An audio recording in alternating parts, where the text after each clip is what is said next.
All right, y'all. Welcome back to Man Down Sports, man. As you can see from the thumbnail, we're having a live debate, man. I got some real true historians, some real true debaters, man, ready to go.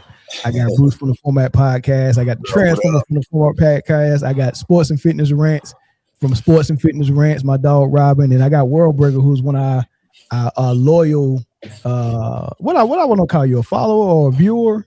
I don't like a viewer. I don't like the word follower, man. Y'all don't follow us, man. Y'all supporters. Yeah, supporters. I like that. Yeah, one of my supporters, but he's a YN, right? So this gonna be fun. I don't know if he got enough bullets for this. So let me break down how we're gonna do this, y'all. We're gonna have 3 rounds for this debate. We're trying to figure out which era, or not even which era, which decade. We got some representation for the 90s, the 80s. The 2000s and the 2010s to present, so if he did just the 2020s, it'd only be 5 years worth of data to use. So we let him go back to 2015. So he's kind of cheating a little bit and using half of this decade and half of last decade, but that's okay. You know what I mean? So we'll see if that helps him out a lot. But we got 3 rounds. Round 1, I'm gonna let all 4 of these guys get a chance to open up. They're gonna get 3 minutes to flex about, what else am I supposed to say other than open up? Opening statements. There you go. Right. Opening arguments. Opening argument. Opening arguments, right? They go flex about their decade for about 3 minutes. I keep the clock over here locally, right? Then I'm gonna give them 2 minutes to kind of talk about the things that was wrong with the other eras, some negative things, right? And then I give them 1 minute to all kind of rebuttal what was said about the era, and then we'll go into round 2, which will be more of an open forum, debating some odd things, and then round 3 they get their closing statements, and then we're gonna put it to a vote in the audience. Y'all gonna get a chance to vote. We'll use y'all as a tiebreaker. Me and Chris are judges, right? It's gonna be a lot of fun. We might open the phone lines up. We might try to get to some of these comments as y'all bring them up. We'll definitely read the super chats. Also, the winner of this debate will go home with all the super chats that come in. So please be generous and drop these super chats in here on Man Down Sports, because I'm going to give it to the winner, right? So drop those super chats in there. Make it worth their while, for coming in here prepared. But other than that, man, any questions from y'all? Or anything else? How y'all like y'all steak? Medium well, brother. That's how you. Well, not you, Chris. Tonight, I want it well done tonight. Because I'm about to cook.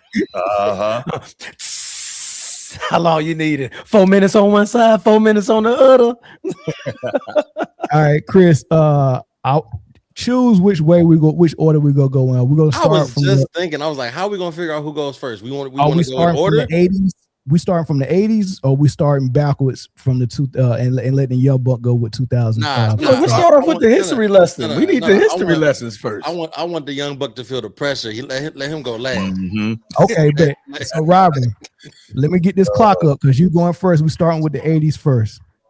Right, let me get this clock up. All right, you got 3 minutes when I say go. Listen. Yes, sir. When I'm rolling and it's like 301, 303 or something like that, if I'm rolling, let me finish my roll. I can do it in the time, but let me keep rolling. If I'm rolling, it's a little bit extra. If you throw some punches past the bell, that might be some points. That's all right. Just let me know. 10 seconds. Oh, man. Oh, hey, where's the everything's great. Everything's gradable. Where's the UFC clapper at for 10 seconds? There you go. Oh, yeah, and they slapped the ring? Yeah. All right, y'all make sure y'all hit that like button, man. Whenever you're ready, Robin, just give me the word, and I hit start and say go. Hold on. Word breaker. Are you gonna keep coming in and out with that camera? Goddamn kids, man. I'm trying to get my notes pulled up. Off your phone? From what you're using the camera on? That was the play was the computer. You type your notes on the computer. Hold on. I got her coming in. I'm good. And that's what's wrong with these young folks. They don't believe in pencil and paper no more. Come on, G. Look, I'm not a podcaster, G. Lord have mercy. They don't believe in pencil and paper no more, man. Yeah. I'm sorry, 2015s to 2025s. You got a YN representing. I keep a notebook next to the desk, brother. I keep it next to the desk. So do I. Come on, now. Nah, I ain't gonna lie. I don't like writing stuff too much. I do if I have. That's because your handwriting chicken scratch. They ain't teach how to write in the army. Army people write like this.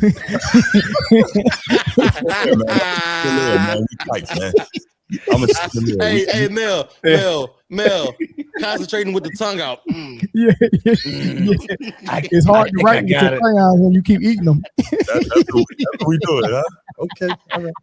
It was free money, Bruce. Free money. It was there. Go Navy, man. Go Navy. Hey, I got a 92 on my ass grab. I don't know what to tell you, man. I'm not. And you went to the Army? Yes, sir.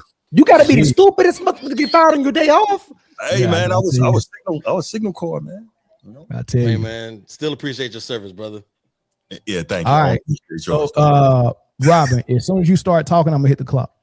And listen, when you get to 30 seconds left, I'm gonna put 3 fingers up to say 30 seconds left. Okay. That's you almost fucked that up. Right. Put 3 fingers when up. you start talking, I'm hitting the clock. Navy. There you go. See, put 3 fingers up. Yo, relax. Let's go. I'm just waiting. And let's roll. So once again, man, anyone that knows my channel, man, you guys know the deal. Shout out to everybody out there in the chat, man. Once again, man, the position that I'm taking is the 1980s, but it's not about being the best era or the greatest era. Once again, we talk about these eras. I've always made it a point. It's the golden era, and the golden era started in the 1980s. So once again, we talk about the golden era. What made it the golden era? It wasn't just about the great players, the great games, the great teams, the rivalries, but it's also things about innovation, a growth, expansion. That's what happened in the 80s. So we talk about expansion and growth and innovation. What are we thinking about? The three-point line, which started in the 1980 season. So the three-point line started as a trial, and because of the success of that quote-unquote trial, we have it today, right? In all these years, and the other eras, right, have benefited from the three-point line being instituted in the 1980s. But it's not only the three-point line that was instituted in the 1980s that once again benefited all these other eras, but it's also the All-Star Weekend that benefited heavily from the 1980s and the expansion, the growth. The slam dunk contest came about in the 1980s, 1984, the slam dunk contest. So when we talk about the growth of the league, man, the All-Star game, the 1984 slam dunk contest, Dr. J, Larry Nance, right? We talk about Michael Jordan and the shoes, the slam dunk contest, man. That's when it came about. The three-point contest, 1986, Larry Bird, 3 consecutive three-point contest wins, man. This is how it kicked off in the 80s. So all these other eras, the 90s, which is when I grew up really mostly watching my favorite era, the players that I grew up watching, they all benefited from the great players and all the innovation, the growth in the 80s. So just think about the All-Star Weekend and what it became in the 80s. The slam dunk contest, the three-point contest. We also think about, you know, them adding things like the Defensive Player of the Year award, which was instituted in the 1983 season. Sidney Moncrief winning the initial award. That came about in 1980. So once again, expanding and growing the league, man. Adding on to the league. This is innovation now. They're adding all these kinds of things in the 1980s, guys. The All-NBA third team came about in 1989. We've talked about expanding the league, adding teams. This is another way of expanding onto the league. This is the 1980s. We talk about something like the playoffs, the format in the playoffs. Back in the 80s, if you won the division, you did not play in the first round. You had a bye in the first round. They don't do that anymore. They did that in the 80s. But they changed that in the 1984 season. Then after the 1984 season, there were no more byes anymore in the first round. We think about the format in the first round when it was a best of 3, best 2 out of 3 games in the first round. The innovation, they moved that to a best out of 5 after the 1984 season. These are all ways that the league expanded and grew. So it wasn't only the players, the games, it's the growth, the expansion, all the great things that happened during those times, man. It was because of those players. That's where it kicked off. That was the beginning of the golden era, man. Time. Oh, hey, bro, listen. I told you, man, y'all can't touch me out here, man. Listen, did you hear that alarm just go off? Dude, you ended it right on time. Because I'm like that. Wow. Yo, Hold on, let me take it. Hey, let me take y'all off mute. Hey, when somebody else talking, y'all go ahead and hit mute. It was a little echo coming in at first, but y'all unmuted now. But man, what y'all think about that? Very solid. Very solid. I like it. I know I put a tear to all your eyes. I know. Bro. Yeah, you boy, you know it, man. Hey, when he hit that all-star, I was like, yo, nah, he cooking, dog. Yeah.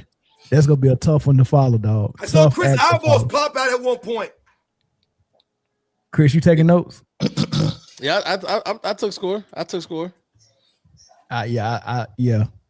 Great way to open up, man. Good way to pick the 80s, Chris. That was a good way to start. He didn't open up on he didn't do that. He didn't do that. He gave his opening argument. That was good. All right, man. Damn. Give Robin some respect, man.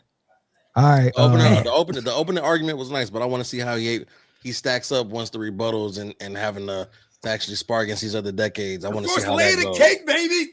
I just want to see how that goes. But it was a good opening statement. You see those flames in the comments?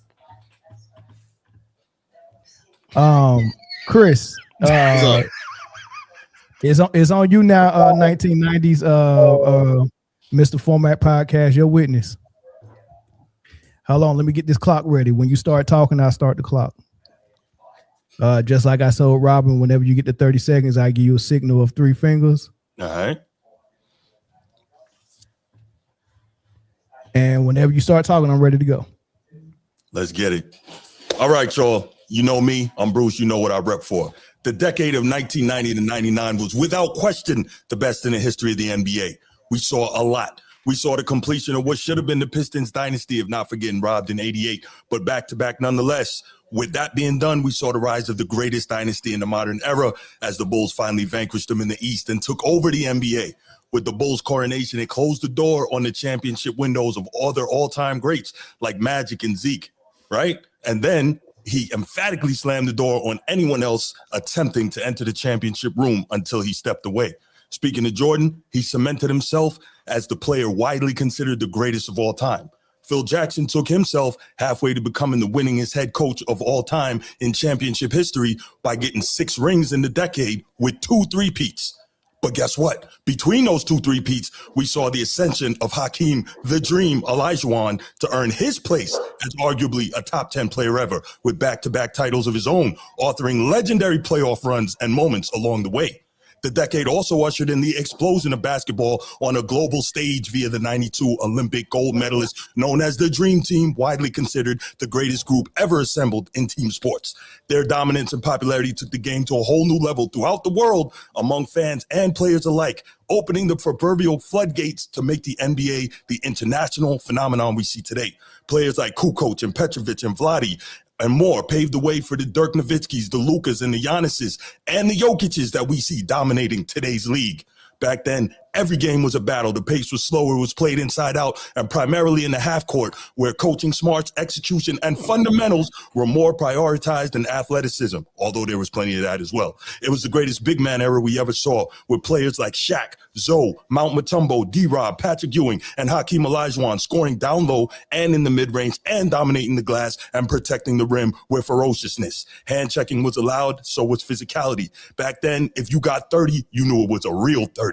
Teams and players lived behind the three-point line. They didn't do that. And everything wasn't about hunting mismatches in the pick and roll. You had to have real skill. Bigs were bigs back then. They had to score and play D, unlike the so-called best big in the league today.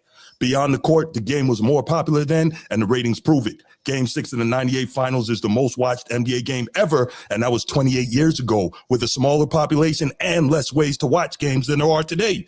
In terms of revenue, NBA skyrocketed from approximately $160 million in 1984 to over $1 billion by the early 90s and nearly $2 billion by the end of the decade.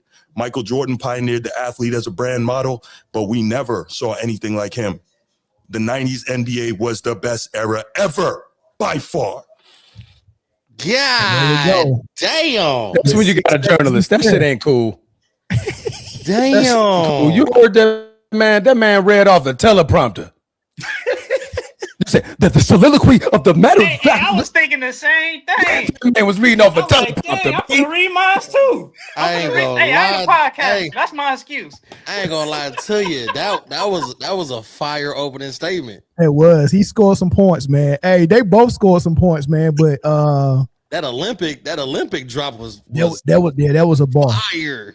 That was a bar. I wasn't even thinking. Y'all both said some stuff I wasn't even thinking about. I wasn't even thinking about Dream Team in the Olympics. I was not thinking about the All-Star thing and the 3-point contest for the first time and all that stuff, man. Hey, I wasn't thinking about all that stuff, Robin. So yeah, y'all did your homework. I appreciate that. No doubt. Man. Nah, Bruce, This nice. is interesting. Appreciate you, Rob. Yeah, All right, Transformer, you on deck, brother? Oh man. Hold on, let me get this clock ready. Oh man. How do you follow that? Man, you try not to read off a teleprompter. Podcast, right? You know what I'm saying? All right, Transformer, whatever you start talking, I will start the clock. And when you get the 30 seconds left, I will signal it by the 3 fingers in the camera. Let me turn this game off so it won't distract me. Yeah, focus up. Can't afford to lose no points. Can't afford to lose no points. Show them how we talk about the 2000s. You hear the greatest era of basketball. When you hear the 2000s, you talk about the era of two-way excellence from both not only your offensive players, we talk about your defensive players. We talk about the Kobe's, we talk about the Kevin Durant's, we talk about the Tim Duncans, the Dwayne Wades. Well, not only will I give you 30, but I'm also going to clamp you down on the other side. When you want to talk about the physical era of the modern basketball era, which is the 2000s, you talk about where hand checking, where physicality, where big men were still in the game, where the guys didn't have no fear to drive in the paint and still bam on you, like the Vince Carters, the Tracy McGrady's, the Kobe Bryant's, which is tomahawk from the 80s all the way back to the 2000s to make sure I'm placing it on your doorstep, on your face. All right. When you want to talk about rivalry, where was the rebirth of the Lakers and Celtics? The greatest rivalry in basketball started over when Kobe Bean Bryant and Rajon Rondo, Paul Pierce, and Kevin Garnett decided to make that back and forth, that series. You want to talk about the greatest team in NBA history? You want to hear 2001 Kobe, Shaq, the most dominant big man in NBA history. Was he being stopped? Nobody. Boy, you had to get his mama and daddy to get him on the phone to calm the man down, because guess what? He was going to put you through the hoop and put you through the hoop. All right. When you want to talk about scoring meant more in this era. The games were slower. Defenses were brutal. The spacing was limited. But guess what? That didn't stop Kobe from dropping 81 on your head. I can drop 63 in 3 quarters and give you that work. But not only that, you also got to fear when I do this and I wipe that jersey and I clamp you down on that other side. And when you want to hear about the championships, the super team culture didn't exist. This was back when everything was organic. You want to talk about the organic of the team, the GM structuring a team for the Detroit Pistons to have really no superstar and come in and take out the Lakers, who had that Kobe and Shaq team. You want to talk about one of the best defensive rosters? You look at that Detroit Pistons team that happened in the 2000s. You want to talk about the revivalry of the All-Star Weekend's dunk contest, because guess what? In 1999, it got tarnished. They had to let the WNBA come in and have a part of the All-Star Weekend, what was built off the backs of the 80s and the early 90s. So guess who revived that? Mr. Sir Vince Carter came in 2000 with the reverse windmill 360 and said, baby, I'm back. I'm back. Jason Richardson, Josh Smith came through and kept that mantle going. You had Dwight Howard with the Superman cape to let you know I can fly from any sky and I can put it right in the hoop. So when you hear somebody talk about the 2000s, you talk about the realest, the roughest, the toughest era. You talk about the urban tone set by Allen Iverson to come through with the cornrows, with the headband, with the tats that paved the way for these youngsters nowadays to get full body tats. You talk about culture. You talk about dominance. You talk about strength. You talk about skill. You talk about the two-way era. That is your 2000s legacy. Time. I like that. I like how y'all finishing on time, man. The birth of Mamba. The rebirth of the dunk contest, Kobe's 81, the most dominant big man, physicality, two-way players. I like how you like your steak? No super team. You like your steak? I like it well done. Yeah, I mean, Bro, you ain't tell me I was going against a bunch of preachers, man. It's not too late, bro, Baker. Gee, come on, G. I thought we was just talking. Oh no, I ain't ready, bro. Y'all gotta catch me next show. Talking basketball. Don't worry about it, man. Just do your thing, brother. Do your thing. Just speak from your heart, World Breaker. Oh my God, bro. What? Just speak from your heart, man. Bro, you only gave me a day. Hey, shit, it's better than us. We had like an hour. You need to phone a friend. You need to phone a friend. Your disciple said you better rap. I'm gonna help you out. Look, No, let him cook. Let him go ahead. no, I gotta come back next show. I ain't ready, G. I ain't ready, G. When you talk about the 2025s, you talk about the Luka Doncic's. There you go. The greatest big man in the modern era of basketball. I want to hear this, man. All right, man. Look, Come on, I World wasn't gonna Breaker. read mine, but I'm gonna read mine since Cuz read his. Okay, that's fine. Look, when you start talking, you got 3 minutes. I hit the clock. All right. I signal 30 seconds left when I put the 3 fingers in the camera. All right, go ahead. All right, so I'm gonna go with this. The best era of basketball cannot be the era of hand-picked moments of an individual or a team or a rivalry. The best era is the era that demonstrates the best overall growth of the entire league and not storytelling of a particular groups of people. And in the midst of the highest level of adversity and criticism, no era achieved greater than the 2020s. I got my thesis: in the absence of emotional bias, the modern era is the best overall era of basketball. Premise number 1: basketball has never been bigger or more valuable than any other era. The NBA $14 billion revenue deal between Peacock, NBC, Amazon Prime. The older generation will tell you nobody watches. How is nobody watching if we are breaking all-time records in revenue? How is the game growing with this level of intensity? Even with inflation considered, the 2020s 5 times the revenue of the 90s. Premise number 2: the overall competitive landscape of the NBA and basketball is stronger than any other era of basketball. The popularity of the game of development of the ecosystems across the globe. In the 80s, they had less teams, less players. Throughout each decade, we see more talent coming from across the globe. You don't have people competing for 7 rounds worth of draft picks. You got the whole globe competing for 60. It is harder to make the NBA today than any other era of basketball. And the NBA, in addition to make the league more balanced, instead of having people just dominate a generation, because what happened in the 2010s, people got tired of LeBron going to the finals every year. They got tired of the Warriors and the Cavs, the Spurs and the Heat. And we said we don't want to see the same people. So we changed that and we made it harder for people to put great teams together. We have salary cap, luxury tax rules.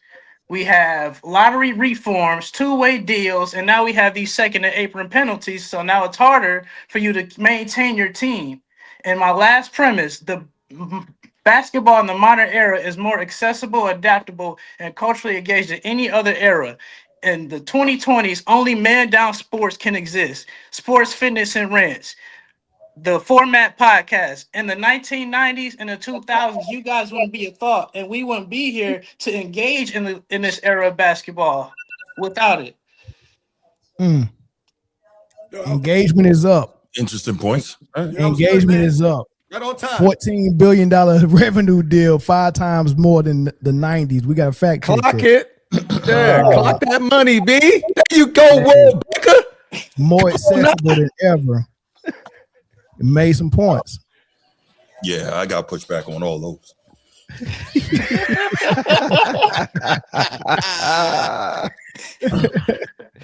All right. We'll go back to Robin. And I'm still trying to grade that one. I'm still trying to score that one. Hold on. Oh, go ahead. Take your time. Take my age into account, gang. Come on. You get a handicap. Hey, you give him a handicap. You getting graded on the curve for sure. hey, Young Disciple said, great point.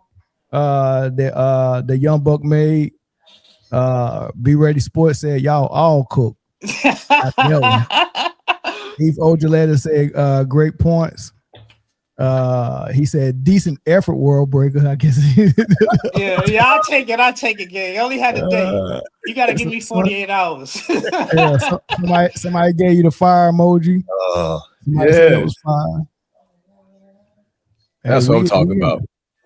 We in there. All right, I got my score down. So I got my notes. Give it down at the end, man. We don't need to know. We don't know. I'm not scoring now. I'm just saying I needed a second to assess. Oh, got it.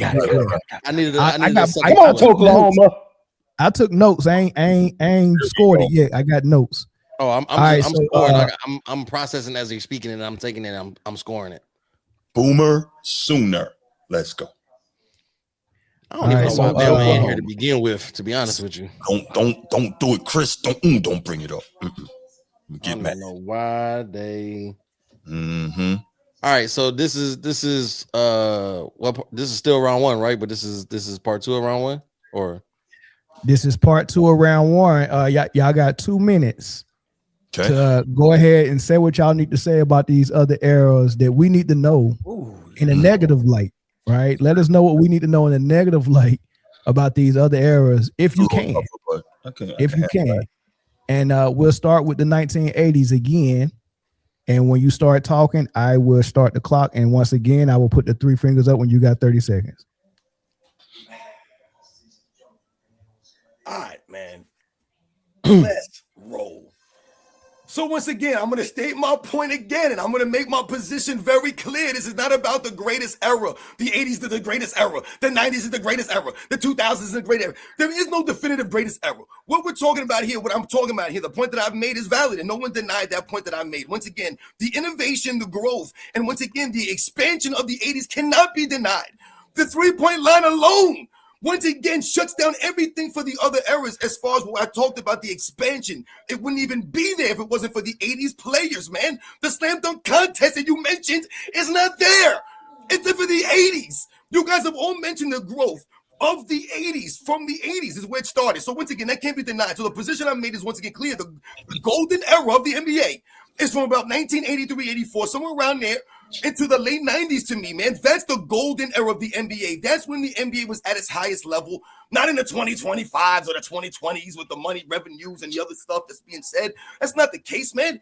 You brought the 90s and the popularity of the NBA Finals game, right? And everybody watching Jordan. Remember, that legend began in the 80s. All of this stuff started in the 80s. Air Jordan, if he doesn't go to the slam dunk contest in the 80s, like these fools don't do now, then there is none of this stuff to come forward with that. So we have to understand where this is coming from. It's not about being better, though, but that's where it started. That's where the golden era started. I didn't even mention the great players and all the great teams. I didn't even have to mention this stuff because the innovation alone speaks for itself. But when we're talking about the 2000s, let's say, for example, my man Transformer, let's think about the problem with the 2000s is that as great as the 2000s was, and obviously it was great, the players that you mentioned, these are all-time legends. The problem for the 2000s was the balance. It was way off. The Western Conference was much more stout than the Eastern Conferences was for most of that, decade. So when you talk about a lot of these great teams in the Western Conference or the win records that they had, they beat up on a lot of those weak Eastern Conference teams that were in that Eastern Conference throughout the 2000s. So the balance wasn't there like it was in the 90s. And once again, we talk about the dominant teams that were in the 80s. The one thing you can say, we can talk about the 80s, is that the teams that were there, the dominant teams, the top heaviness of that era, we're talking about some legendary teams. The 83 Sixers, the 86 Celtics, the 87 Lakers. There was 15 60-win teams in the 80s. 13 of those 60-win teams came from those teams alone. So when we talk about the great players and the great teams, and we're talking about the 80s and where it began, you know the crossover, Dr. J and Jordan, insane crossover from the 80s. Time. I let you go about 15 extra seconds on that one. Dr. J to Jordan. Dr. J to Jordan. In the slam dunk contest at 35 years old. My man came out These guys ain't even doing it at 25. Hey. You wanted to have that picture with Dr. J and Jordan there in the 80 slam dunk contest, right? In 87, right? In 85, if he wasn't out there. It was one era that had one of the worst one-on-one all-star tournaments known to man. I ain't even say. They need to bring that back. Yo, can we put clips of that? Man, we need to see that. Oh my God. Oh man, I just gave somebody a nugget though, but I don't know where Chris, whenever you're ready, if you got all your notes. Yep, I'm good. I'm ready for the next one. All right, go ahead, Bruce. You got 2 minutes when you start talking.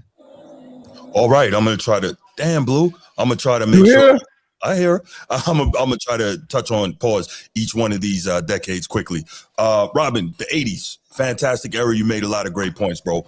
Where I would push back is for the most part of that decade, and that decade was fantastic. As we mentioned, the Lakers and the Celtics, Magic and Bird, literally saving the NBA. So we love that, we respect that, we revere that as basketball fans. But you have to look at it. That decade, scoring wise and pace wise, is right there with the 60s and now, or as the fastest decades on record. Wasn't a whole lot of defense being played in the 80s until, towards the end with the bad boy Pistons, and they took defense to a whole new place. I don't even know if you call that defense, but they took it to a whole new place in terms of uber physicality. So I think my biggest pushback on the 80s would be the lack of defense, right? So you have that. Then you get to Transformer with the 2000s. Now we go to the lockdown defense into what we call the dead ball era. And of course, we get into first we go, it's really weird. It's first you have the dead ball era early in the 2000s. And so they try to open up the rules. And this is where we get into the rules changes that actually end up hurting the NBA,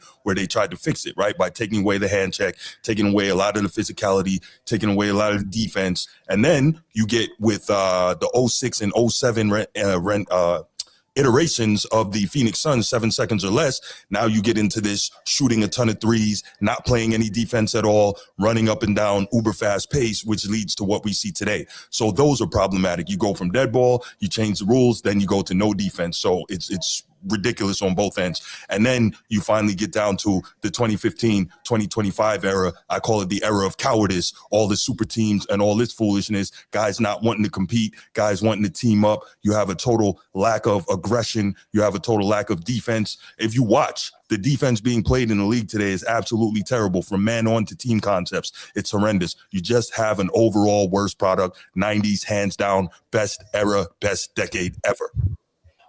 Once again, finishing right on the buzzer. Man, that's good. That's good stuff right there. That's real good stuff right there. Man. So rebuttals come after everybody go. Yes, sir. All right. But y'all only get 1 minute. Someone in the chat said that they're trying to correct me on the slam dunk contest originating in the ABA. We're not debating the ABA or the NBA. I'm representing the 80s. That's when the slam dunk contest came into the NBA. I didn't say that's when it was originated. I'm talking about for the NBA. That's when it started. Fair enough. Good. We did get a super chat coming here. Don't forget, everybody that's here, man. Your super chats are going to actually get donated to the winner of this debate.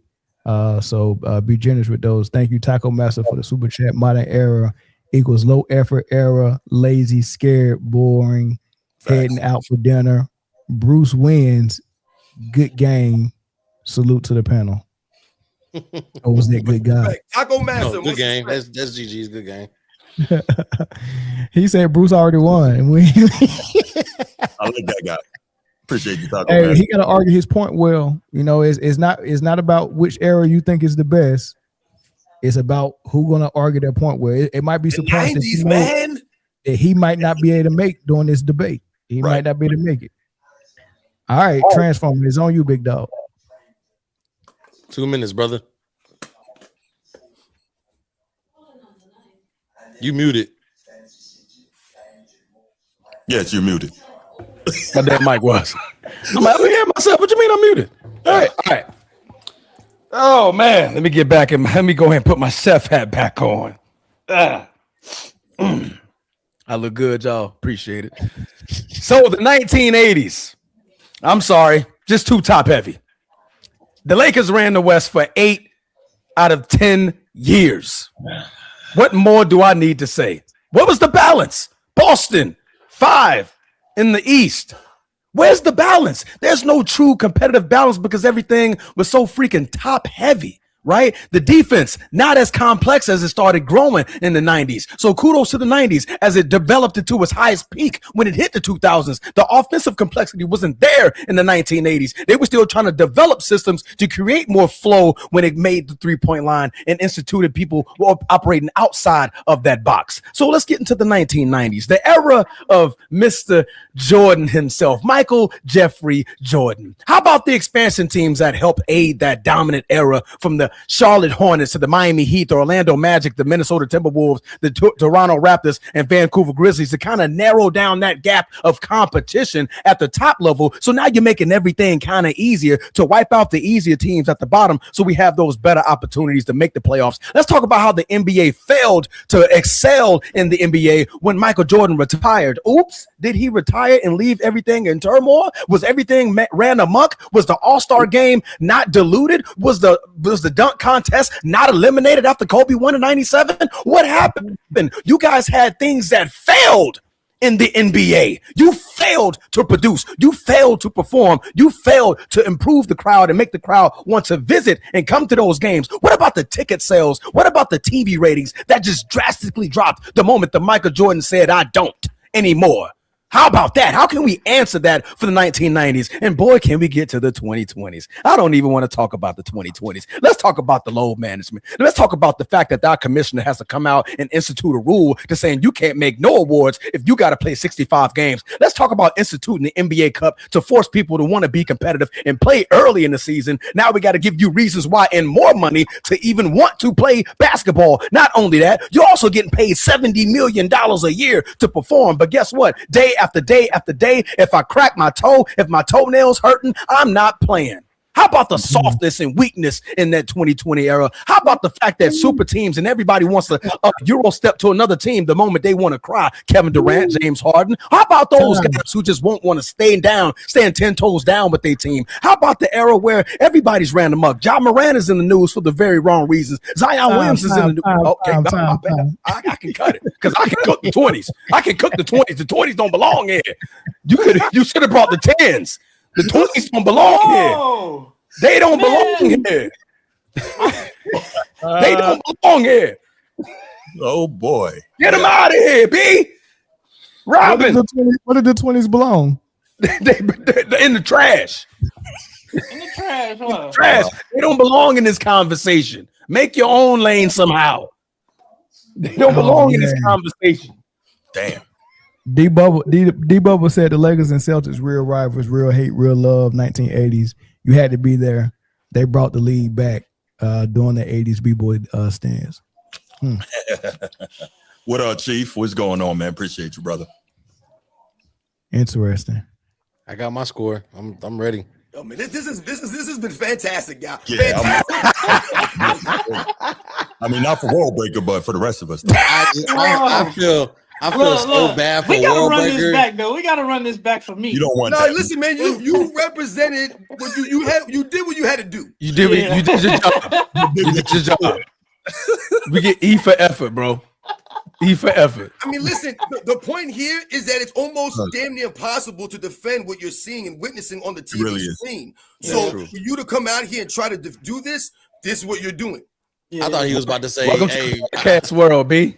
I thought." Hey, Warburger, don't let them say that. They trying to sway the vote by you letting them just talk about your daggone decade like that just now, man. I thought Rob was going to say. I thought Rob was going to say. Fortunately for you, it's almost over. No. Hey, this should be your favorite part, All right. World Breaker, because now you get to talk shit on the other 3 decades. Yeah, you get to do I need more than 2 minutes for all 3 of them though. They already kind of. You don't know nothing about no damn 80s, man. Shut up. You don't know about it. He was even gonna focus on the 2000s and hope you got a prayer that one. Right. 80s and 90s. You Ain't even got enough tape out there. All right, I'll go. All right, go. All right, so I'll tell you like this. My biggest issue with all the previous generations, you talked about we started this, we created this, we did this. At the end of the day, the torch has to be passed, and your work don't mean nothing, and the next group don't add on. Technically, every era can be said the same thing. If it wasn't for the 90s, the 2000s wouldn't be there. If it wasn't for the 80s, the 90s wouldn't be there, and so on and so forth. But at the end of the day, we peaked, and unlike the other eras, we're always under the constant scope of criticism. Everybody got an opinion, whether it's right or it's wrong. Your eras will never understand what it's like when you got people who don't even like basketball can sit up here and talk about how bad basketball is to get 100,000 subscribers and get people to engage in that. These other eras will never understand what it's like to have to add on to 40, 60 years of history of basketball while people's perceptions of what is great and what is not great change. You talk about the dunk contest. Do we really want to ask how many dunks in the 80s is better than any dunk Mac McClellan did in the past 3 years? We are not excited about a windmill dunk. And Vince Carter, I love your dunks. I love it. Does Vince Carter have one dunk that's better than anything Matt McClellan's done? The 3-point contest, the most viral moment was Steph Curry versus Sabrina Ionescu. We've seen we've seen two of the greatest shooters from different leagues crossover for the first time, and they put on the show. No other era. Y'all don't shoot better than us. Y'all don't dribble better than us. Defense is harder than it ever is to play, not because people aren't trying. Offenses are smarter, optimal spacing, and overall skill. That's a good bounce back. That's a good bounce back. Don't lie. Right back, man. I like it, man. Y'all thought it was play pimping, man. Hey, right back. You know when you get into a fight with somebody and they hike their pants up? That's what he just did. He just hiked his pants up. Put some jabs in there. Okay, world breaker. Did he punch me in the mouth? He punched me in the mouth, didn't he? Yeah. And when he said that dunk contest, I was like, oh, shoot. I see you, world breaker. Dunk was basic as hell, though. The reverse women? What? She was basic, hey, man. Hey, most of Jordan dunks, they had to slow down for us to like it. Them guys was trash and fast motion.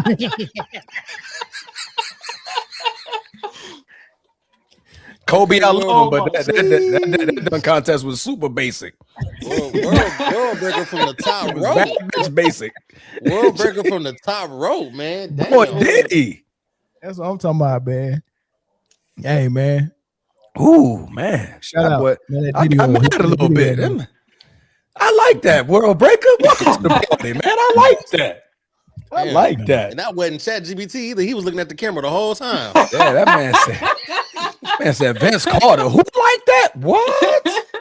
So I'm gonna do something real quick because that 2 minutes kind of went by quick. Do y'all think y'all can rebuttal in 1 minute, or do y'all want to? I'm cool with 2 minutes. Oh, I only need a minute. Yeah. Are we rebutting a particular era or all of them? Yeah, everything you heard someone I would say your biggest point. Yeah, because he said y'all dunk contest was whack, all of y'all. You know what I mean? He fair. Said shoot better now. There's better spacing. Everything's more efficient. Like he got on all y'all areas. So everything you heard from someone else, we grading you on how you able to rebut it. Okay. Our bad, world breaker. We about to jump you. Yeah, we about to jump you, dog. You about to jump you. Sorry, young fella, boy. You gotta get stir fried. The sad part, world breaker, about fighting back is if you do too good, that's pretty much the end of it for you. I figured you out now. No more kid gloves. All right, so we're gonna do 2 minutes with a rebuttal, y'all. All right, that's okay with y'all? Yeah, sure. All right, who wants to go first? Because Robin went first 2 times in a row. I'll go first. All right, let's get it, Bruce. He want to cook the 20 so bad. Hey, Bruce. This is my co-host. That's my partner, brother. I know he's ready for the 2020s. That's where he's going to start this conversation. Y'all better buckle up, bro. He craves this. I know that it's enticing to just jump on the 20s because it's fresh. It's in your memory. But please do try to respond to everybody who said something about your era. I haven't even said anything to that kid yet, man. I ain't gonna lie, he didn't though. I felt kind of bad when I said something about the X. Like, damn, he really ain't saying nothing though. Ain't no friends in war, man. They win, y'all. So what was our biggest point? So we can just like to catch up everybody. Bruce's biggest point, Robin's biggest point, because we all keep 20. The 2020s was fresh. Oh, okay. I was ready to stir fry him right after it. Okay. So hold on. Who got the? Let me take this down. So the 2000s, Robin said his biggest point was there was no balance. The East was weak, the West was stacked, and come on, dog. Shaq and Kobe got to the out of the West, and there was no competition 3 straight years, man. Jason Kidd in the Nets, Reggie Miller in the Pacers, Iverson in the 76ers. So, hey, rebut that, Transformer. That was his biggest. Then Bruce said there was no defense in the 80s. Then he said the 2000s was the lockdown dead ball era. Too many threes in the 2000s. 2020s was the era of super teams and no defense, right? So then Transformer said that it was top heavy in the 80s. The Lakers and Celtics was just running through everybody, no parity. Expansion teams watered down the 90s. The 90s lost the dunk contest. Ticket sales dropped after Mike retired in the 90s. 2020 the era of load management and team hopping. Okay. And then everybody good? We just heard Wordbreaker say that y'all dunk contest is basic. Boy. Sheesh. Just for that Wordbreaker, you go next after Bruce. So Bruce, you got it. You got everything. I want to hear rebuttals for everything that I heard. Okay. I got you. I try to keep up. Yeah. I messed up. All right. Transformer. So what's up? You spoke on the way that the NBA dropped in popularity when Michael Jordan left, right? So obviously we expect that to be the case. However, if you want to be honest about it, that drop in popularity lasted all the way till about halfway through your decade, the 2000s. So we can't just blame that on the 90s, right? And even though that we saw a drop in popularity for the basketball purists, we did see some of the greatest play in history. We saw the greatest playoff run in history when Michael Jordan wasn't there, when Hakeem the Dream won in 1995, when the Houston Rockets beat a 60-win team in every single round. The only team ever to win a championship, beating the top 4 teams by record in the league all the way through. They're the only team ever to beat an MVP every single round. So they did that. That's the greatest run in history. Hakeem and the Rockets did that. So while the sales might not have been there and the popularity of the game, because it was a shock that Michael Jordan, arguably most popular player in history, stepped away without, giving people much notice and giving the league much time to prepare a new superstar, we still saw incredible basketball after that. Then at the end of the decade, we saw, again, even though there was a drop off in popularity, we saw the birth of the Spurs dynasty, Tim Duncan and David Robinson, right? So that was incredible. We can't knock that. World Breaker, you talked about I'm trying to remember what dunk contest. Okay, no, I was going to mention real quick. He talked about the overall skill level, especially the shooting, and that's false because guys shoot the mid-range way worse today. The average for the entire 1990s on three-point shooting was about 34.5%. Today, it's 35.5%.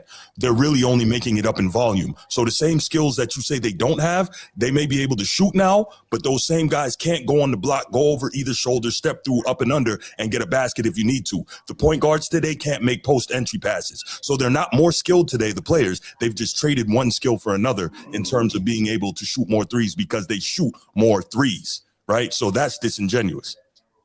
I'm done. My bad. I ain't get Robin's response. I forgot what he said. I respect it. That's good. You only had 2 minutes. I'm like, damn, what did he say? Yeah, you only had 2 minutes to get it. Robin, you need to refresh on what's going on with Aiden. All right, whenever you're ready. Let's roll.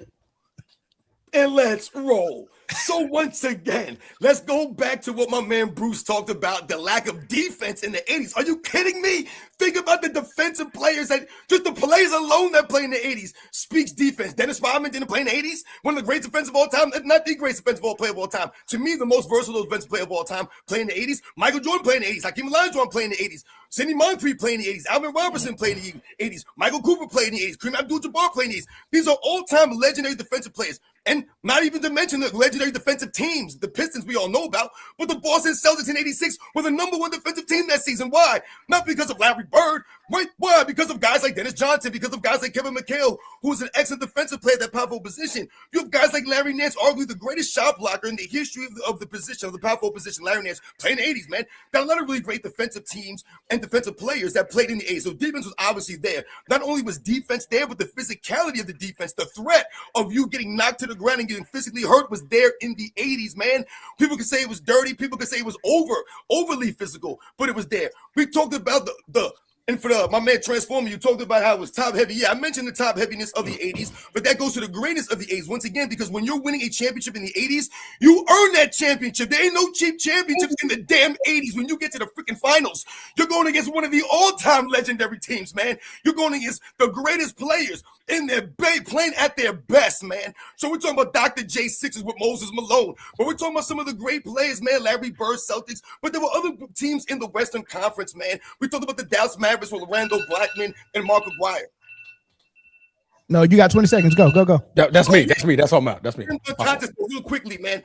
Listen, I want to just educate you real quick, World Breaker, on the slam dunk contest. The one thing that you don't understand, and you don't really realize, when you talk about Mac McClung, what you did there is, once again, is you took away, then you exposed the NBA when you have someone like Mac McClung winning it. But I want you to think about this. Michael Jordan, Dominique Wilkins talked about the slam dunk contest. They don't practice those dunks. They don't rehearse those dunks beforehand. They go out there in the moment, my man, and they let the creativity flow. That's what the great dunkers did, the superstars. That's what they did. They wasn't practicing this stuff. Good stuff. Thank you. I'm sorry I went over, y'all. My bad. Hey, no, you good. Real quick, y'all. Just so you know, Robin, I when I said they didn't play great defense in the 80s, I said towards the end. Towards the end, you saw the bad boy Pistons come in. But nah, great rebuttal, though. Thank you, Ma. Yo, Bama getting smacked out here. Yeah, I'm about to take this off my. I'm about to take this off my feed because this is a waste of space on my computer. Hey, Bruce, you're getting your wish. Yes, right, sir. who next? Transformer or World Breaker? Let World Breaker go. He been going. He been going last the whole time. Yeah, go World Breaker. Go World Breaker. Rebut these 2020s, man. It's your time to shine, brother. They said a lot of stuff about the 2020s, dog. Load management, team hopping, super team era, no defense. Like it's sheesh. False narrative about being more skilled. Yeah, no mid range. Like that's a lot. No post up. No. All right, I think I'm gonna start backwards. Okay, so we're gonna start with Sport Fitness and Rams. He said that they didn't think or practice the dunks in the dunk contest. Does that mean that Mac McClung has to actually think and learn how to entertain people? You can't just go out there and do stuff. At the end of the day, whether he practiced them or not, the dunks aren't better, and that's the point.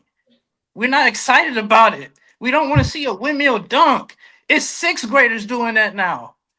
And you talk about the lack of defense in the 2000s from the 90s. Can I ask you a question? How many shots did Hakeem block at the three-point line? Is sitting next to the basket, blocking the dude who trying to shoot over somebody 6 inches taller than you, is that real defense or is that just bad offense? Wembanyama got more blocks from the three-point line in 2 years than Hakeem got his whole life. His whole life. And you talk about, the 90s, we shoot better than y'all because we got close to the same percentage. Didn't they move the three-point line closer for y'all? We moved the three-point line closer for this era. See what happened. They don't want to admit that the reason why they even started going overseas to find talent was because the talent coming in the 90s was so bad. I ain't going to say his name, but there's a guy who's 5'3" who started 500 games. Can he start in the 2020s? No. No three ball? No. Can he guard any point guard in the NBA right now? No. He can only play in your era and nobody else's. Who else we got up here? I can shoot better. Me. Oh yeah, lack of defense. Last time I checked, they say, "Oh well, nobody's playing defense." You telling me people just rolling over, letting Giannis dunk on them? People just rolling over, saying, "Oh yeah, Steph, please drop 50 on me." People are trying to stop him. He's running through screens. People complain that the game ain't physical, but y'all complaining about moving screens and people getting open. Offenses got smarter. Why would you design your offense to take turnaround fadeaway jumper? That is not efficient basketball. The offense is designed to create the best scoring opportunities. And what is that? We space the floor. We pass more than the other eras by stats. We play at a higher pace, which doesn't allow the defense to get set in the first place. If the defense is always set, you have to work for every shot. Time. Why should they make themselves easier to guard to satisfy the older generation that don't understand modern basketball? It makes no sense. Damn, last one was from the top row. This was from the top of the cage, wasn't it? Yeah, listen, don't. World Breaker talking about something. Nah, I need another day. You seem to be doing just fine, brother. He's lying all over. You seem to be doing just fine. He's doing lying out here. Come on, man. You coming with your emotion and opinions here. You said accuracy, historical accuracy. That's what you said was part of the criteria. It is part of the criteria. Well, historical accuracy. Goddamn cage then. Hey, World Breaker, just so you know, man. Number one, that was a real good rebuttal, but let me tell you. Yeah. Hakeem Olajuwon got the best block ever from the 3-point line. Saved the championship at the end of Game 6 in '94. Go check that out. He did that one time, right? It saved a championship. He did it one time.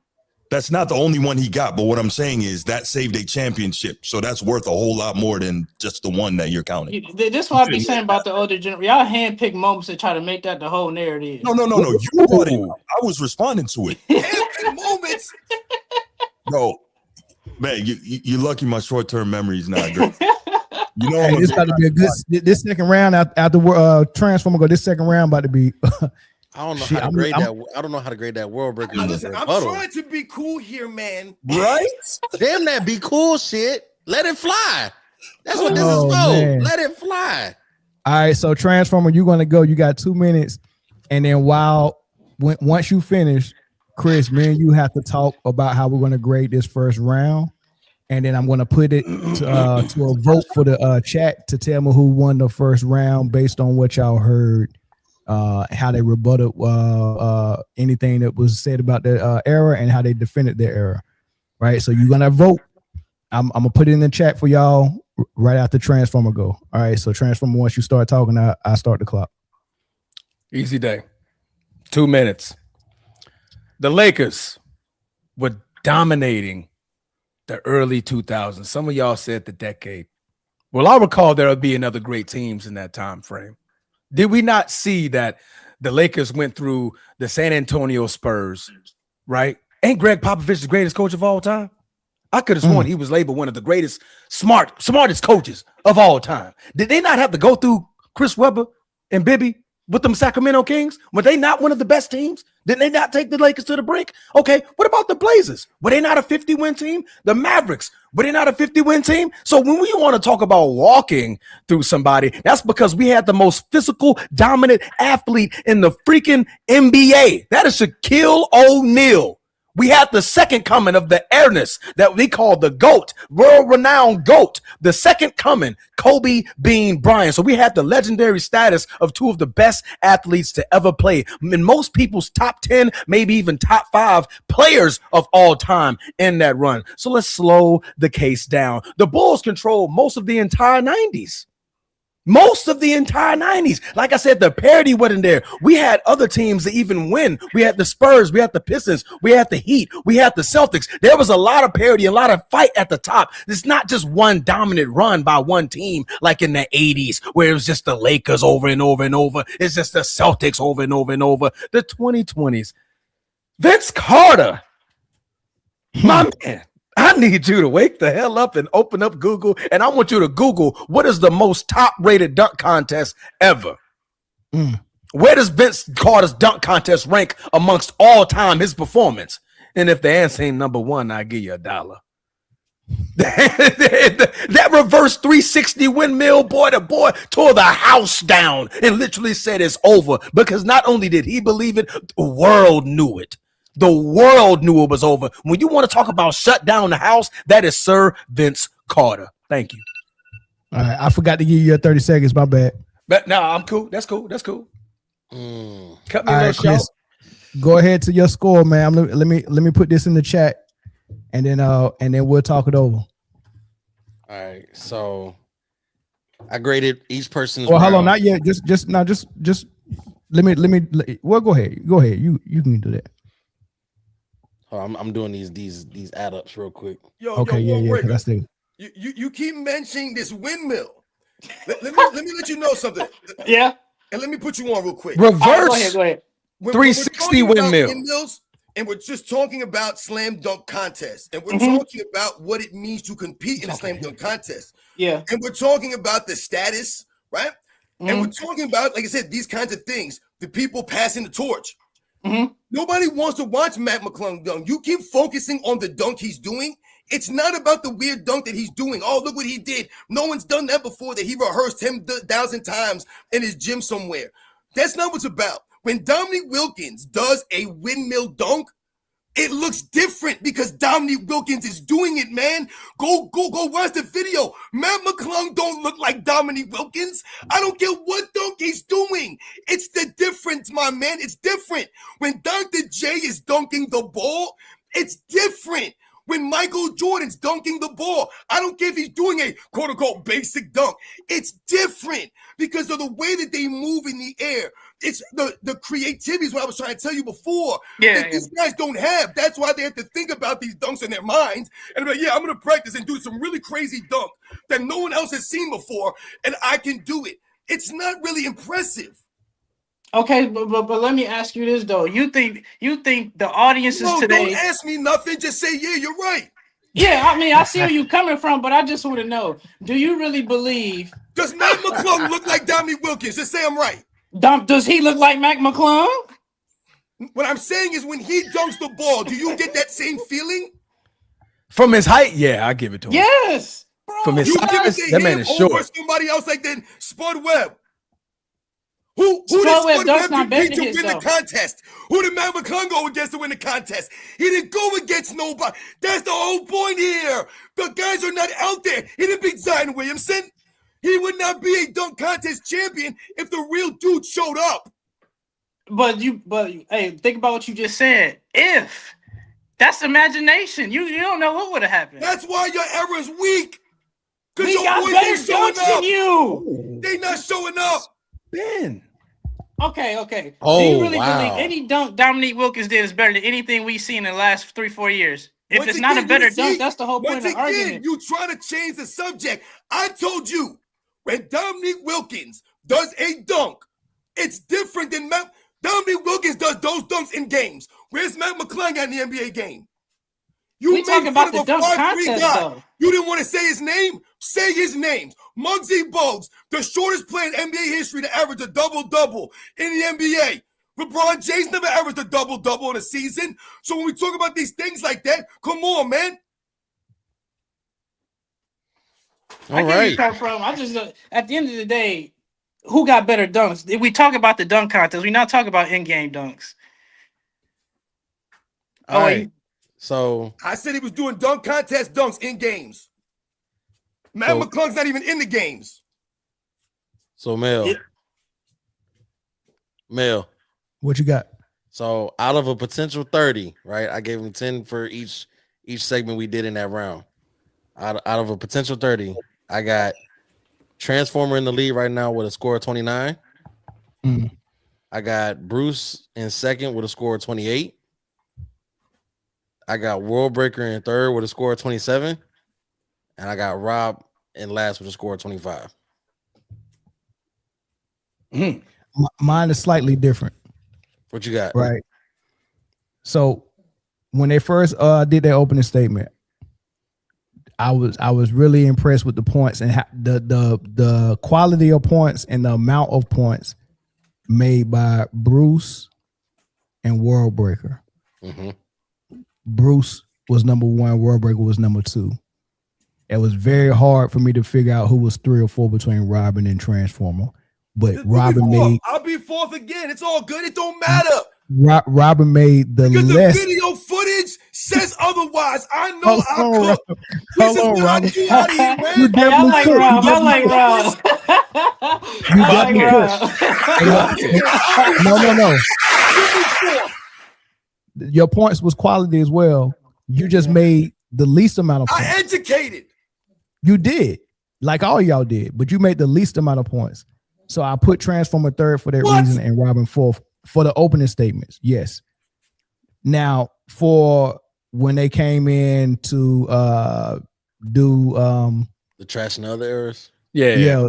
When they came to come against the other errors, and then for their rebuttal, World Breaker was 1, bro. He pissed us all off. When you do that, bro, you got to get 1, dog. Yeah, but some of his stuff wasn't factual though. Okay. Some of his stuff wasn't factual. So I tried to help you out, World Breaker, bro. Like what? What I missed it?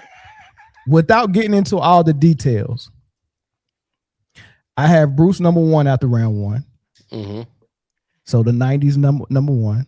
Mm-hmm.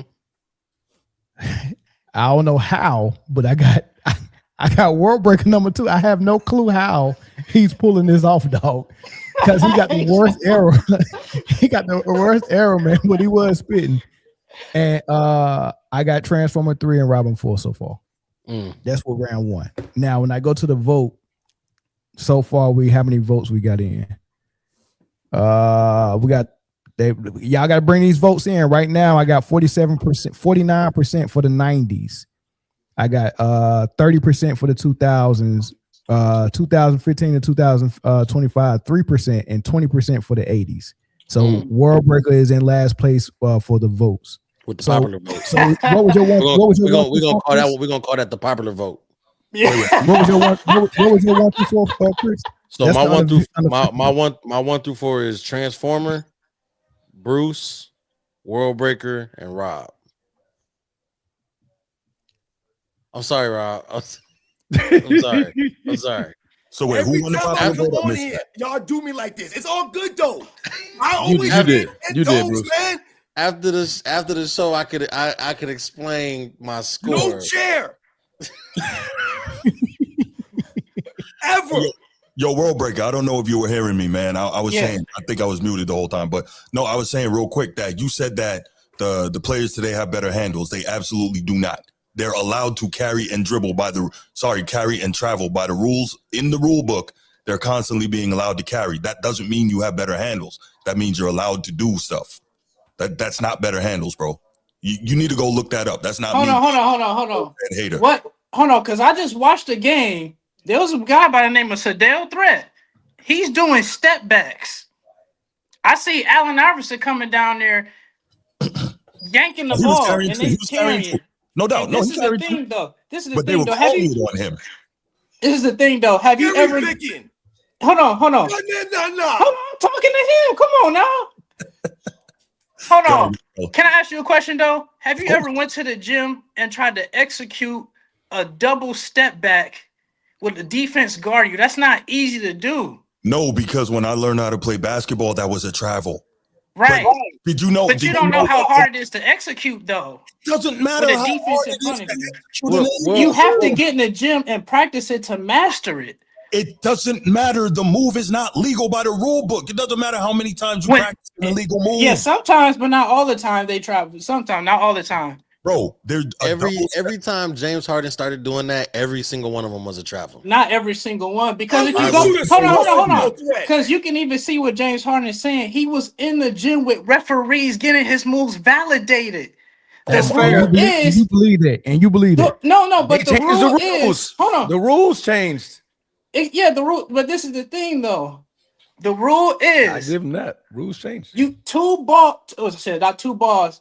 Rules never The change. ball isn't gathered until you got two hands on the ball. Do you know so there was when he stepped back, this gather step don't count till he put two hands on the ball. the gather? So that means he can shuffle his feet until he puts fellow. 2 hands on the ball. I'm done. Hey, y'all, we got a caller. Jeff, what's good? Man, y'all, Chris needs to get examined.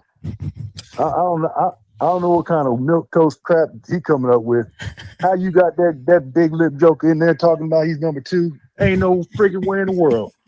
Ain't no freaking way in the world. Who's the big lip joker? You gonna sit up here and say that something ain't that it's hard to do because it is illegal.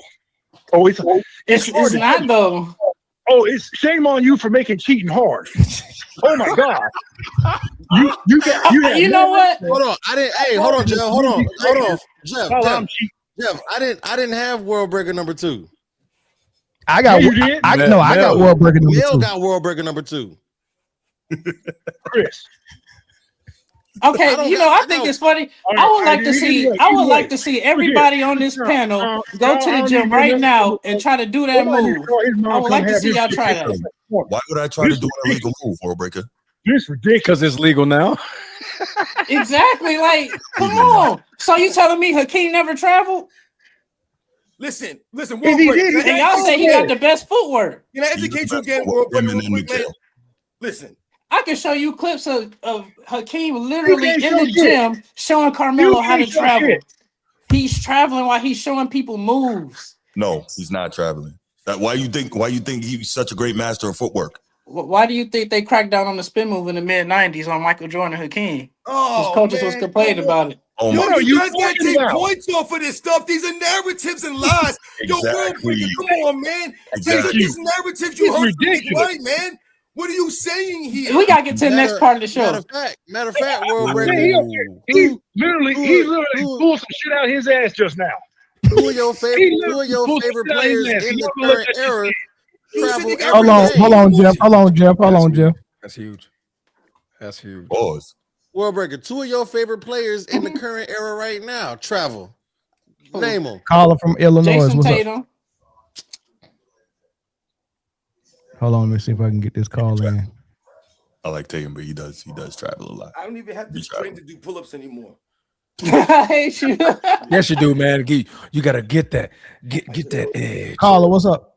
This is insane. Come on, pull-ups, man. Come on. Caller. You do pull-ups, I'm gonna do push-ups. I got you.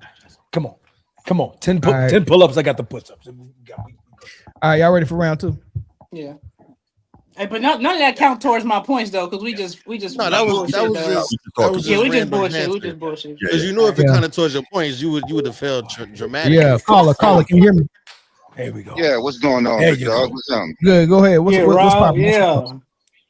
Well, breakup, man. You tripping, bro. You tripping hard, dog. What? You're tripping hard. So let me ask you this, World Breaker. Yeah, I'm listening. If I was allowed to hand check Steph Curry, how many points you think you average? Have you Steph Curry get hand checked all the time? He's like one of the most foul players in the league right now.